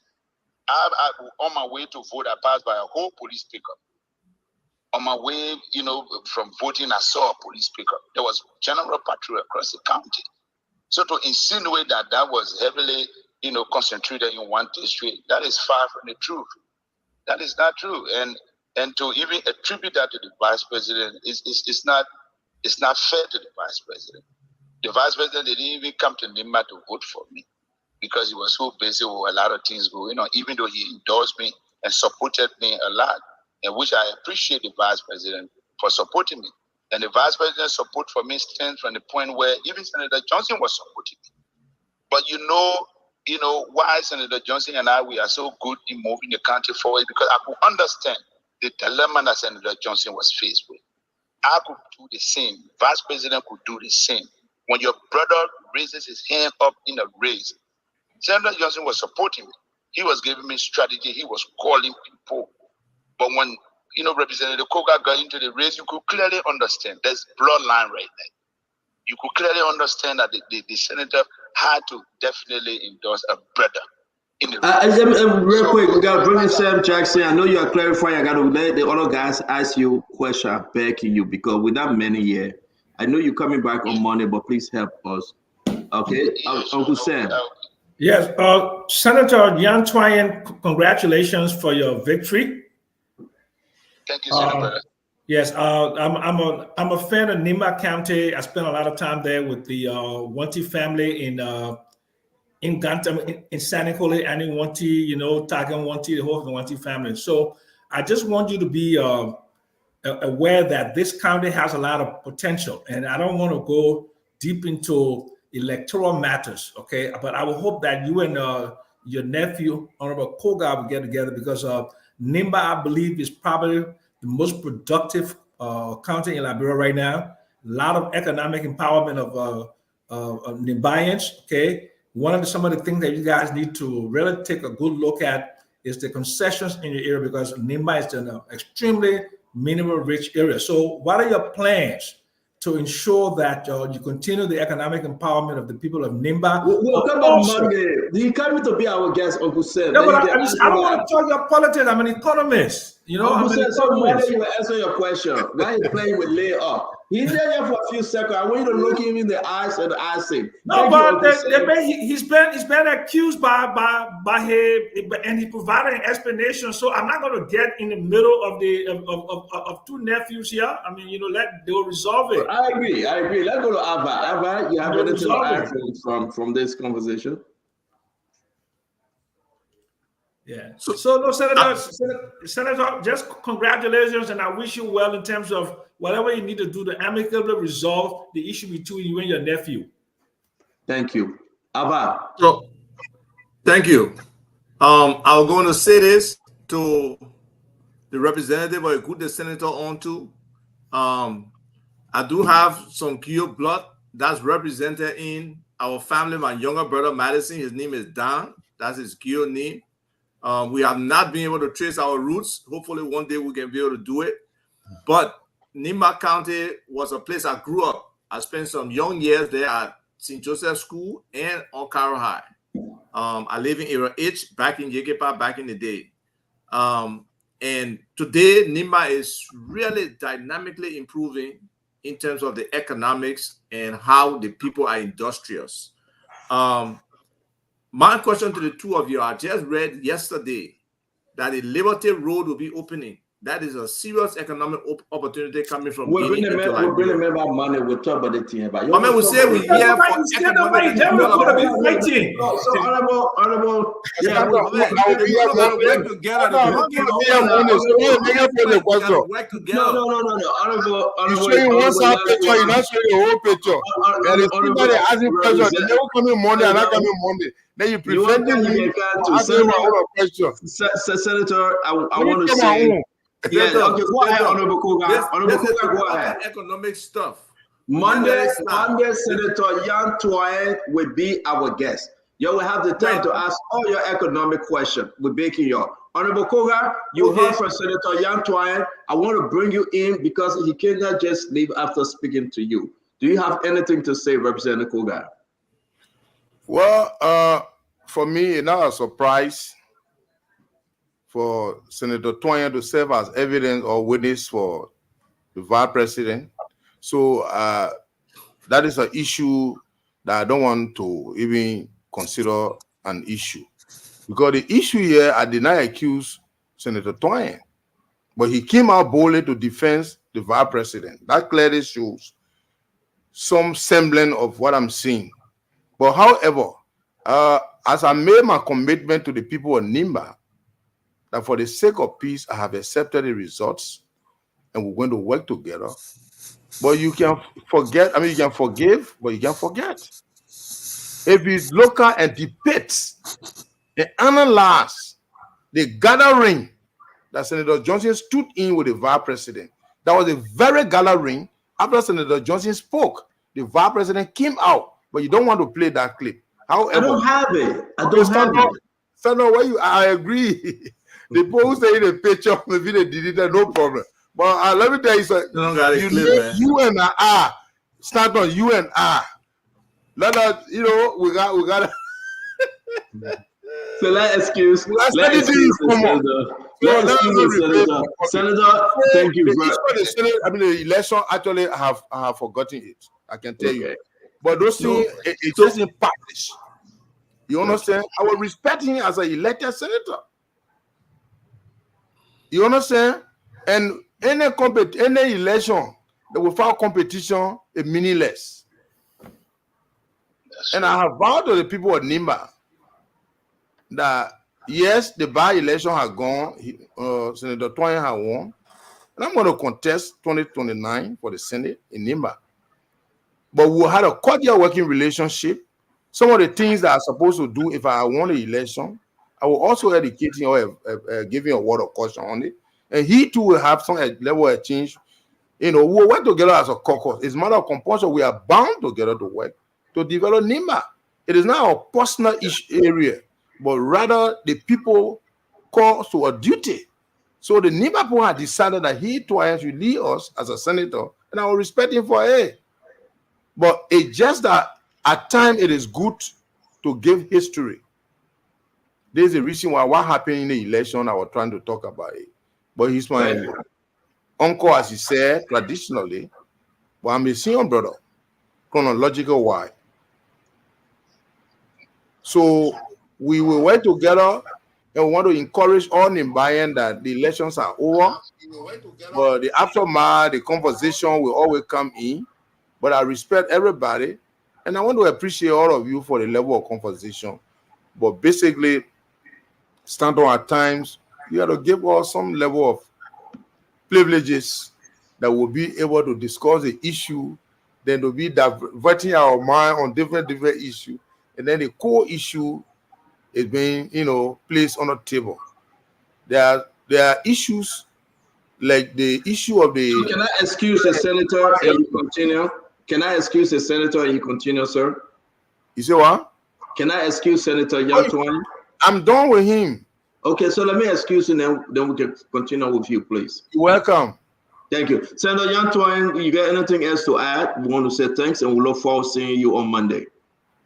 Yeah, sure. I'm just happy that, Representative Koga and I have a lot of things to do together in the interest of the people. People say, yes, going to pass 2029, in my opinion, based on the work that we have to do for the people at Nimba 2029, still very far away. So let us postpone our politics. When the time comes, we'll definitely do the politics. But for now, I welcome his comments. Let us work together. The vice president is our political leader in the county, so is Senator Johnson. Let us all work to improve the lives of our people, and then the politics again. We always enjoy moving around, doing the normal politics when 2029 comes. But I embrace his comments. Let us work together. We have a lot to do in District 5, where he comes from, and like all other districts. And I'm willing to hit the ground running with him beginning next week. I think we'll have our caucus meeting and then we all will do well together. So thank you so much, Honorable Koga, and thank you to the panelists. Who's our senior brother. Hope to see you guys on Monday. Please don't give me a hard time. No. We're not giving you a hard time. We'll just tell you well. Anyway, we'll see you on Monday. Thank you very much, Senator. All right. We want to say thank you to the Senator. You have the rest of the show, and we will be leaving from here in 9 minutes. So we will pause, and you make your case, and you can close. You always welcome on spoon. You know that. I never stop you. But I listen when you bring up the conversation. We got to ask you a question. But it's good having you today, Representative Honorable Man Samuel G. Koga. Yeah, thank you very much, and thanks to the listening audience that devoted your time. At the time, some of them are not sleeping; they are awake, listening retentively, and all of you. I want to say thanks to all of us. And the issue that has to do with the rice sucker, the yellow machine sucker, I think we just need to put our idea together and then ensure that whatsoever decision that we're making is a decision that is holistic. Any good that comes to this country is for every one of us, and we should be able to embrace it. And the issue of politics, as you, Senator Toyers mentioned, some of us, we are politicians. So under no circumstances that you will discuss issue with our politics. Until you resign from politics, everything you do, it has to do with politics. So we are looking up to working with him cooperatively, as we have been working with other senators as well as representatives from Nimba and at the House of Representatives and the Senate level. But there is nothing much to be said at this hour because our composition timing will consume hugely on the issue of youth and sport issue and what have you. But if I'm opportune to have given some level, are you coming back Saturday? Or Friday? Only Saturday. No, come back Saturday or Friday. That because we don't have. I will make sure that we talk to you and you alone. Just ask me, say when you think, then I will tell you my schedule. Then if it fall within your suitable schedule, then we talk. But you can't say come Saturday. I was saying the invoice. You my man, you my Allah. I was saying the invoice for the one. I salute you. Thank you very much. See you, brother. It's a pleasure, Mr. Togba. It's a pleasure meeting you. I'm very much delighted having conversation with you. That God bless you, and I wish you good luck. Thank you very much, Chief. You said goodbye to me too? He called you senior brother. I said senior brother. But it's not call my phone name. Mr. Senior brother Samuel Jackson, the economist. Either way, in Nairobi. I remember now. Thank you. I remember now. Yeah, I remember. Thank you very much, Honorable Koga. We always love having you. Have a wonderful evening, sir. Be safe. It's a pleasure. Thank you very much. Yeah. So let me say this real quick because we got to go. And I love this time around as a VIDA. We leave from here 7:15 because, it's too much to sit down. And some are getting too old. At the age of 49, Look at the other man. Look at. Look at you talking. What you expect to say? I gotta go play basketball with JR. I gotta go ahead and play with my grandson. And, I gotta fry some donut. We just gotta relax there and watch Netflix. We're getting too old for this thing. But I want to say I enjoyed the show today. I like the fact that we are not many, Uncle Sam, and we can jam these guys. Yeah. Not that I'm trying to call you guys off. Young Twine coming on Monday. You're asking your economic question about the economy and the way forward. Listen, what Representative Koga said is bad for Unity Party. Seditious are running with it. They said this is how Unity Party won the election. So how can Honorable Koga, that lined himself up with Unity Party, come and talk about election irregularities? Uncle Sam, this is a scary time. It is. So what you want to say? It's bad. He married Jeremiah Kuhn. That Nimba to Nimba. But for you to give CDC a talking point, I am shocked. Seriously. Yeah, it is, Stanton. I'll tell you what, man. Politics going forward between now and 2029 is going to get nasty, yeah?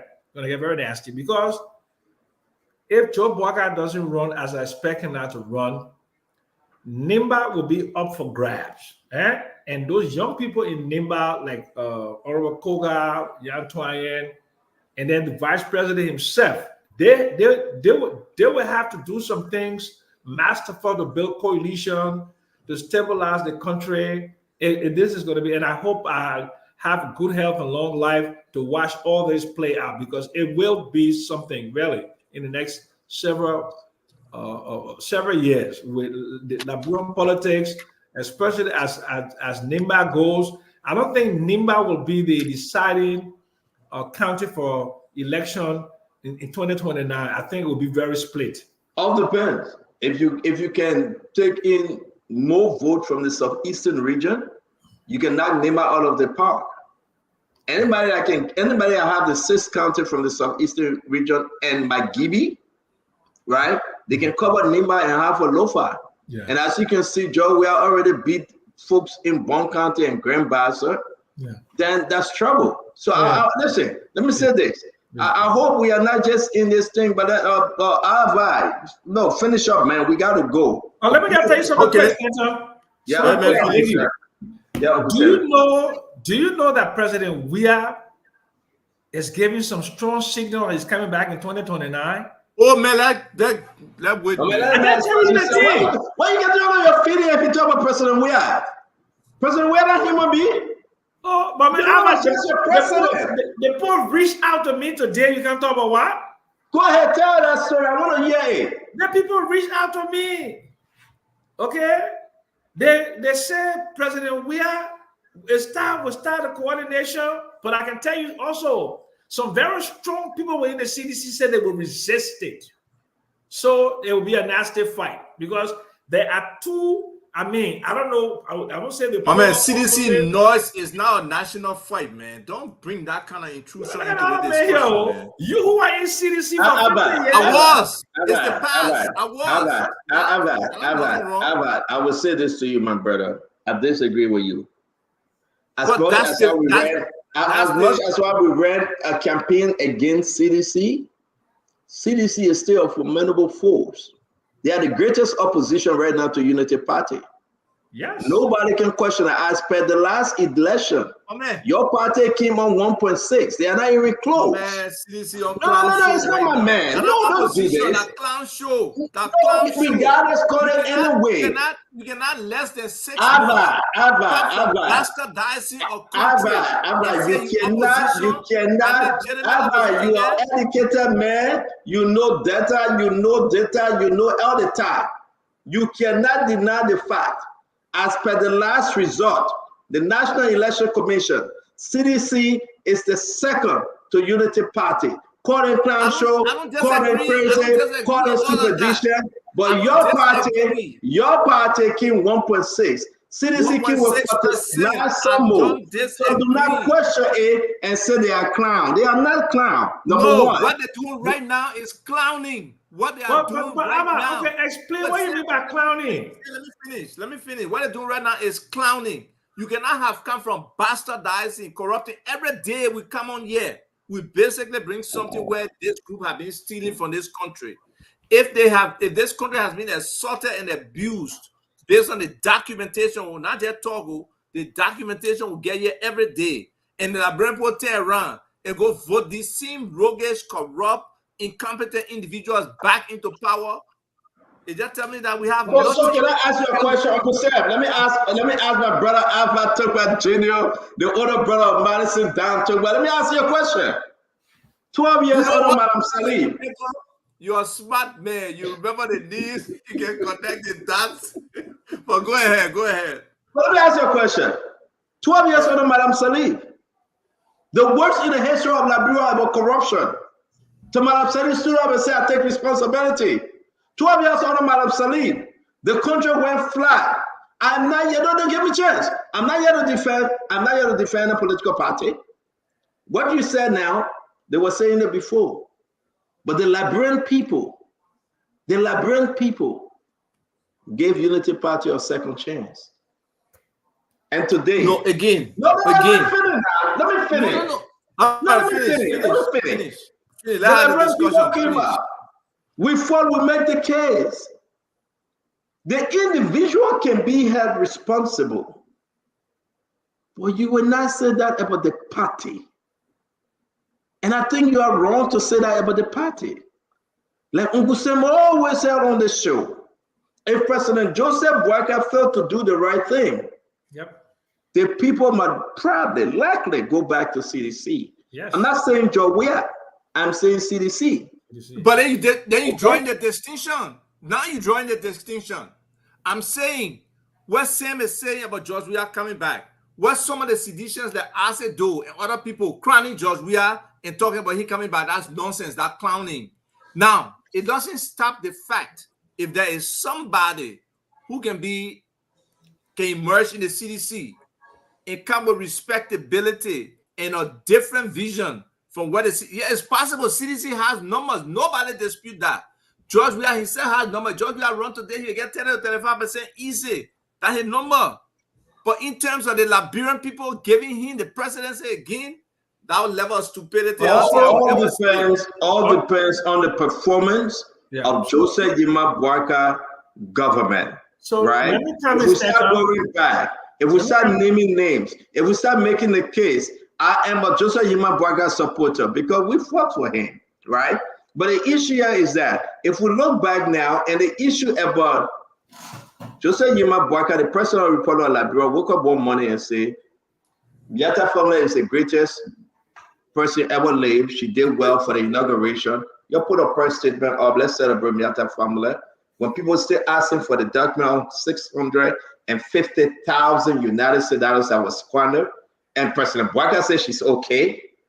The question about Sylvester Graceful, no hair, no tail, on who authorized him to request over almost 500,000 from the poor people money NASCAR, and the president going to celebrate Sylvester Graceful. The question about $22 million for Muddy Red Death Road that now is all swarming, and the president will celebrate the public work minister.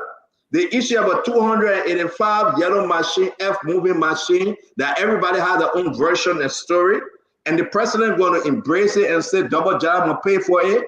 Brother, if this is the road we are walking, we should start thinking.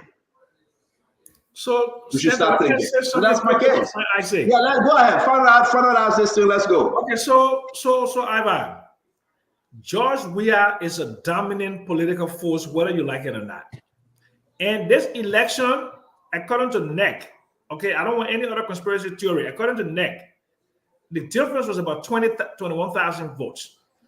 If you watch as things progress, and you got a lot of disaffected Unity Party and then the independents don't feel the prosperity, the what they call the accountability, asset recovery, and all these things, and the machines come. And in 2 or 3 years, they completely cannibalize. When they're not working, people taking pictures of them. The parts are stolen. It's George Weah can win easily. I know my brother Ava gets something personal against George Weah. For me, I don't hate George Weah. I just didn't like his governance style. I didn't like his policy. I ran against George Weah because I knew that Joseph Boakai could have done a better job. We're praying to see that. But now everything that is happening with 5 months into this government is beginning to be more discouraging. And I would say that any day because I am not the, feel so good individual panelist. I will speak my mind to celebrate Yatta family after losing 650,000 and the president almost died of heat exhaustion and Liberians died on that day and money was squandered and the president opened an investigation, no hair, no tail. But today the president can say we celebrate Yatta family because of past relationship. That's a problem. So I don't get us started with this thing. I can talk now. We close the show. It come out of you. Okay, let me make it clear. I can sit down right now and hang with George Weah. We can lecture. I got nothing personal against George Weah. And I forgive him for trying to kill me. And I forgive him. I don't keep things. That not me. But as president of our country, where it is and where it needs to go, if the Liberian people select George Weah, that their own like basic close to death sentence they're signing, that a business. It will not affect me as an individual, except my desire. Let me finish. No, let me finish. Yeah, let me finish. Okay. So for you to make this statement, I don't hate George Weah. I don't hate him at all. I don't have it in me to hate people. It's not my nature. I can dismiss you. I cannot deal with you, whatever, but I can't hate people. It just doesn't happen for me. So let me tell you, if the Liberian people decide to redirect, to go eat a vomit, or the vomit where we all help to put together, they won't go eat it again, that's up to them. That's the beauty of democracy. I still feel Mr. Cummings is the better option. It's up to him to make himself that option, and the vacuum is there. The state of leadership vacuum in this country. 1.6%. Up to him now. Up to him. Let me say this, yo. Just say your stuff. I was quiet. I listened. But we gotta go back. You're not gonna preach yourself. It's difficult for you to listen to a sound argument. But again, Sam, it's clear to me if a different force emerges from the CDC who seems sincere, who seems legitimate, and can rally and merge. Look, the CDC is still, you're right, powerful, but you know how many CDC people would not support George Weah or will stay on the sideline? They are significant. The damage it did to the structure of that party or to the potential of it being an institution is severe. Okay? I agree with you. So, just now I terrify you. He will be 40%, but he can't win. Asiba, I agree with everything you just said. All will go back to the performance of President Joseph Nimba County. That's it. You watched the show yesterday, Isaac. You saw what the people are saying. They're not taking the phone call. Councillor Colbert Johnson came on the show. Grass all growing all in the building on the party headquarters. People, young people are. Let me finish. Pause. I beg you. You are just yelling. You won't finish. Young people are crying. People feel neglected. The separations are there.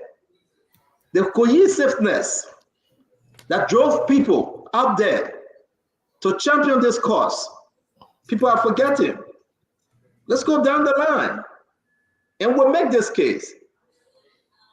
No, I agree with everything you say.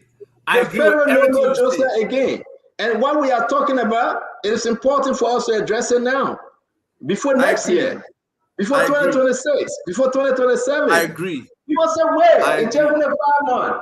It was wait because it was only one day when Meta Formula caused that big flop. You remember? We were on the show. You know why I disagree with you? Wait. They said, wait. 650,000 went in Breeze. Wait. 60,000 went to this person. 40,000 went to the person. The president almost died. Wait. The Army wife situation. What happened? The minister had to resign. Wait. We will improve their life. We will increase their salary. We'll put electricity. The children will go to school. Insurance. How much went in the budget for Army wives? How much? Wait. They take care of that. They're still making noise? They're still making noise. And one of them that kid herself, as they said, the man put 6 bullets in his head. We're talking about your Monday. But these are the things we are saying. These things need to be addressed because that's why the people elected President Bouaka for. And President Bouaka need to keep his eyes on the hills. That's the hills. That's the problem. Rice price is $19 now. Are we going to solve that problem? These are the things we need to address. When people think about their own pocket and feel that President Bouaka will be one turn so they should enrich themselves. And now we got to talk about this. Denton, I'm in agreement with you. Where we separate, you taking this like a binary thing. That means if it's not Bouaka, then it will automatically be Weah. That's why we separate. Bouaka has to perform. No. I'm not saying it will automatically be Weah. I said Joe Weah has the chance. I said Joe Weah has the chance of coming back. I didn't say it will automatically be Weah. Okay? You want to weigh Joe Weah and Cummings. 49 and something percent to 1.6%. Let's end the show. Okay, so you know very well. You know as a do. If you stay in front of your teacher and do that math, they will say you. No, as a back. They will suspend you for that. I beg you, just give me 30 seconds. 30 seconds, I beg you. If you go in the Liberian election 2029, George Weah will come in the top 2. Whether you like it or not, he will come in the top 2.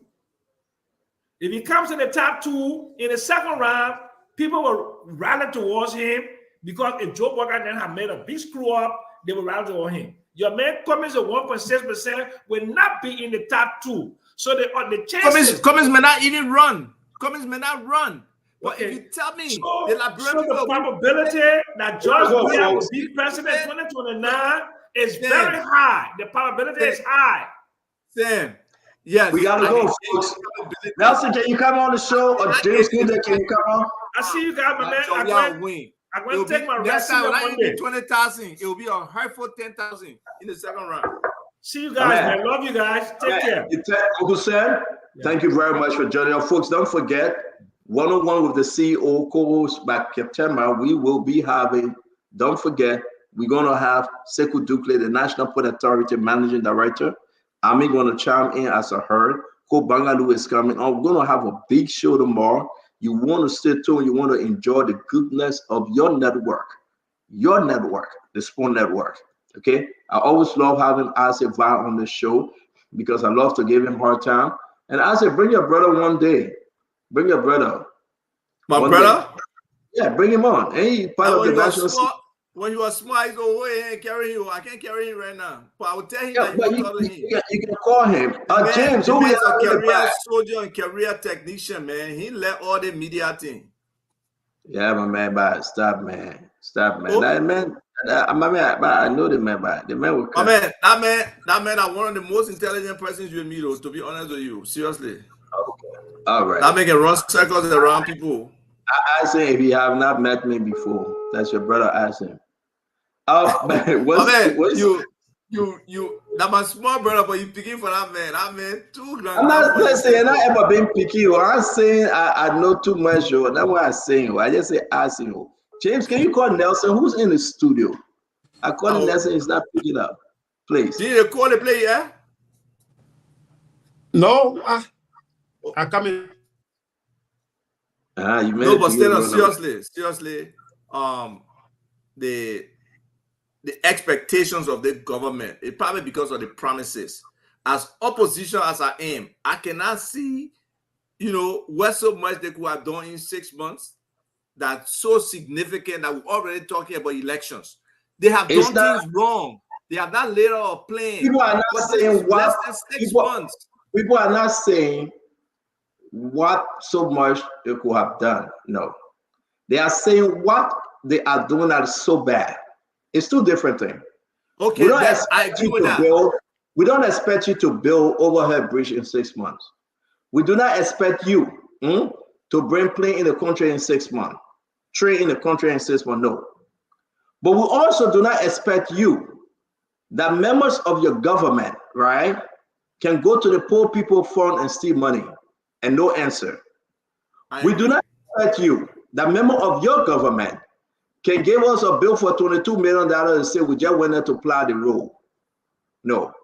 We do not expect you that within the short time, rest price go to $19. That's the problem. We do not expect you that in the short time, the first major protest took place in the country and the army wave shut down the country. You say you address the issue, you did it. There's so many things. We will have said that, right? And address the issue and say, give us time, we'll get this thing done.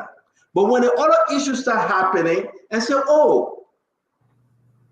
then it raises the question. So the argument is that the government will do better in 3 years, in 4 years.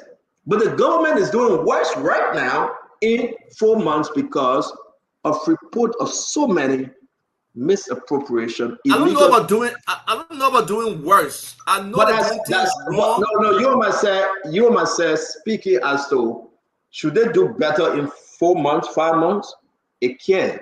But why are they doing the things that causing people to blame the government? And those are the issues. One of the main reasons. Yasin, can you come on the show because it's 7:35? Yeah, let's go. So people are just continuing. They're too lazy to change things. They just continue what was happening before. They don't want to put in the work to make the changes. I That's the disagree, difference. The worker will change them. and again, I disagree with you. The promise that we give the Liberian people, look at the medtech. Look at people circumventing. But that's what I'm medtech. saying. They're too lazy to Look change at the medtech and the CTN. corruption. It's not laziness. It's more than laziness, Ava. The corruption. It's the corruption. It's the personal enrichment, right? You send medtech document to the president and say, keep medtech. Nelson coming. Right? You go ahead and say, okay, let's take care of this one. It will help in our setup. It's a problem. I say, Vatoba. Everything that was done under CDC. Nelson, I know you're tired, you're sleeping. Thank you for coming. Everything that was done under CDC, I say, we know them. We are not strangers to them. Because you know what? We ran the campaign. So we know them. It should be easy for Aseva to come over there and say, you know what? This is what CDC government left the country, and we know what's up, and we'll take care of it like this. But for Express to go to $18.50, $19, Aseva, I look forward to seeing you on Monday for the good conversation. Thank you. Yes, sir. Yes, sir. We need to break down that pricing of the rice. There is no way with the numbers it's going to be to $19. We need to break down the pricing and let government say where they can discount in the APM handling some of the funny charges that the importers are saying is added to the cost of rice. That's what we got to look at. You can't bring rice for $6.40, then you add in nearly $1 and change to that rice in terms of the local handling charges before you get to the market. That's crazy. Let's do that. Let's do that on Monday. That's a great point. We'll break it down. But again, I'll just say to you, my brother, it is why it is. We pray for a better Liberia under this government, and we hope it happens. Nelson, hello Thank and you good very night. much. I hope you're wearing a sorted, Nelson. I hope you're okay. I hope you're not traumatized. As a Vatugba, we want to say thank you very much. Have a good evening, sir. Yes, sir. Nelson, thank you for producing. Tired, restless. You want to sleep. No show today, right? We have show today. Okay, but I wish you luck. I want to say thank you very much for joining us. Don't forget, tomorrow one-on-one with the CEO will be interesting, and we'll be happy to have you back. Have a good night, Nelson. Have a good night, folks. As always, we love you guys. Yes, sir. Well, folks, that's how we'd like to. Yeah. So, as you heard from the CEO, tomorrow will be another great show. One-on-one with the CEO will be on tomorrow, and then as you see on the flyer right before us here, the NPA boss will be our guest tomorrow. It's going to be a fascinating show. You can make up time to join us tomorrow. Make up time to be here. It's going to be starting 3:30 p.m. and that's 7:30 Liberian time. So it's not going to be the usual 7, let's say 8 o'clock. No, it's going to be starting 7:30. All right. So you can be here tomorrow. It's going to be a great show. And come with all your questions in the comment section. You're going to have the time, the call-in segment to ask some questions as well. You will have the time to do all of that. So we want to say thanks to you. Thanks for being here with us. Thanks to all of our folks across the internet on Facebook, Spoon TV, Fabric TV on YouTube, Spoon Talk Live in Radio Land, Spoon FM 107.5, Fabric 101.1, Super 95.5, and thanks to the folks across the country as well that have been following through the relay on several radio stations. I'm Nelson Colette. Till we come your way again. Have a good night. Coming up next will be the late night show. Bye-bye for now.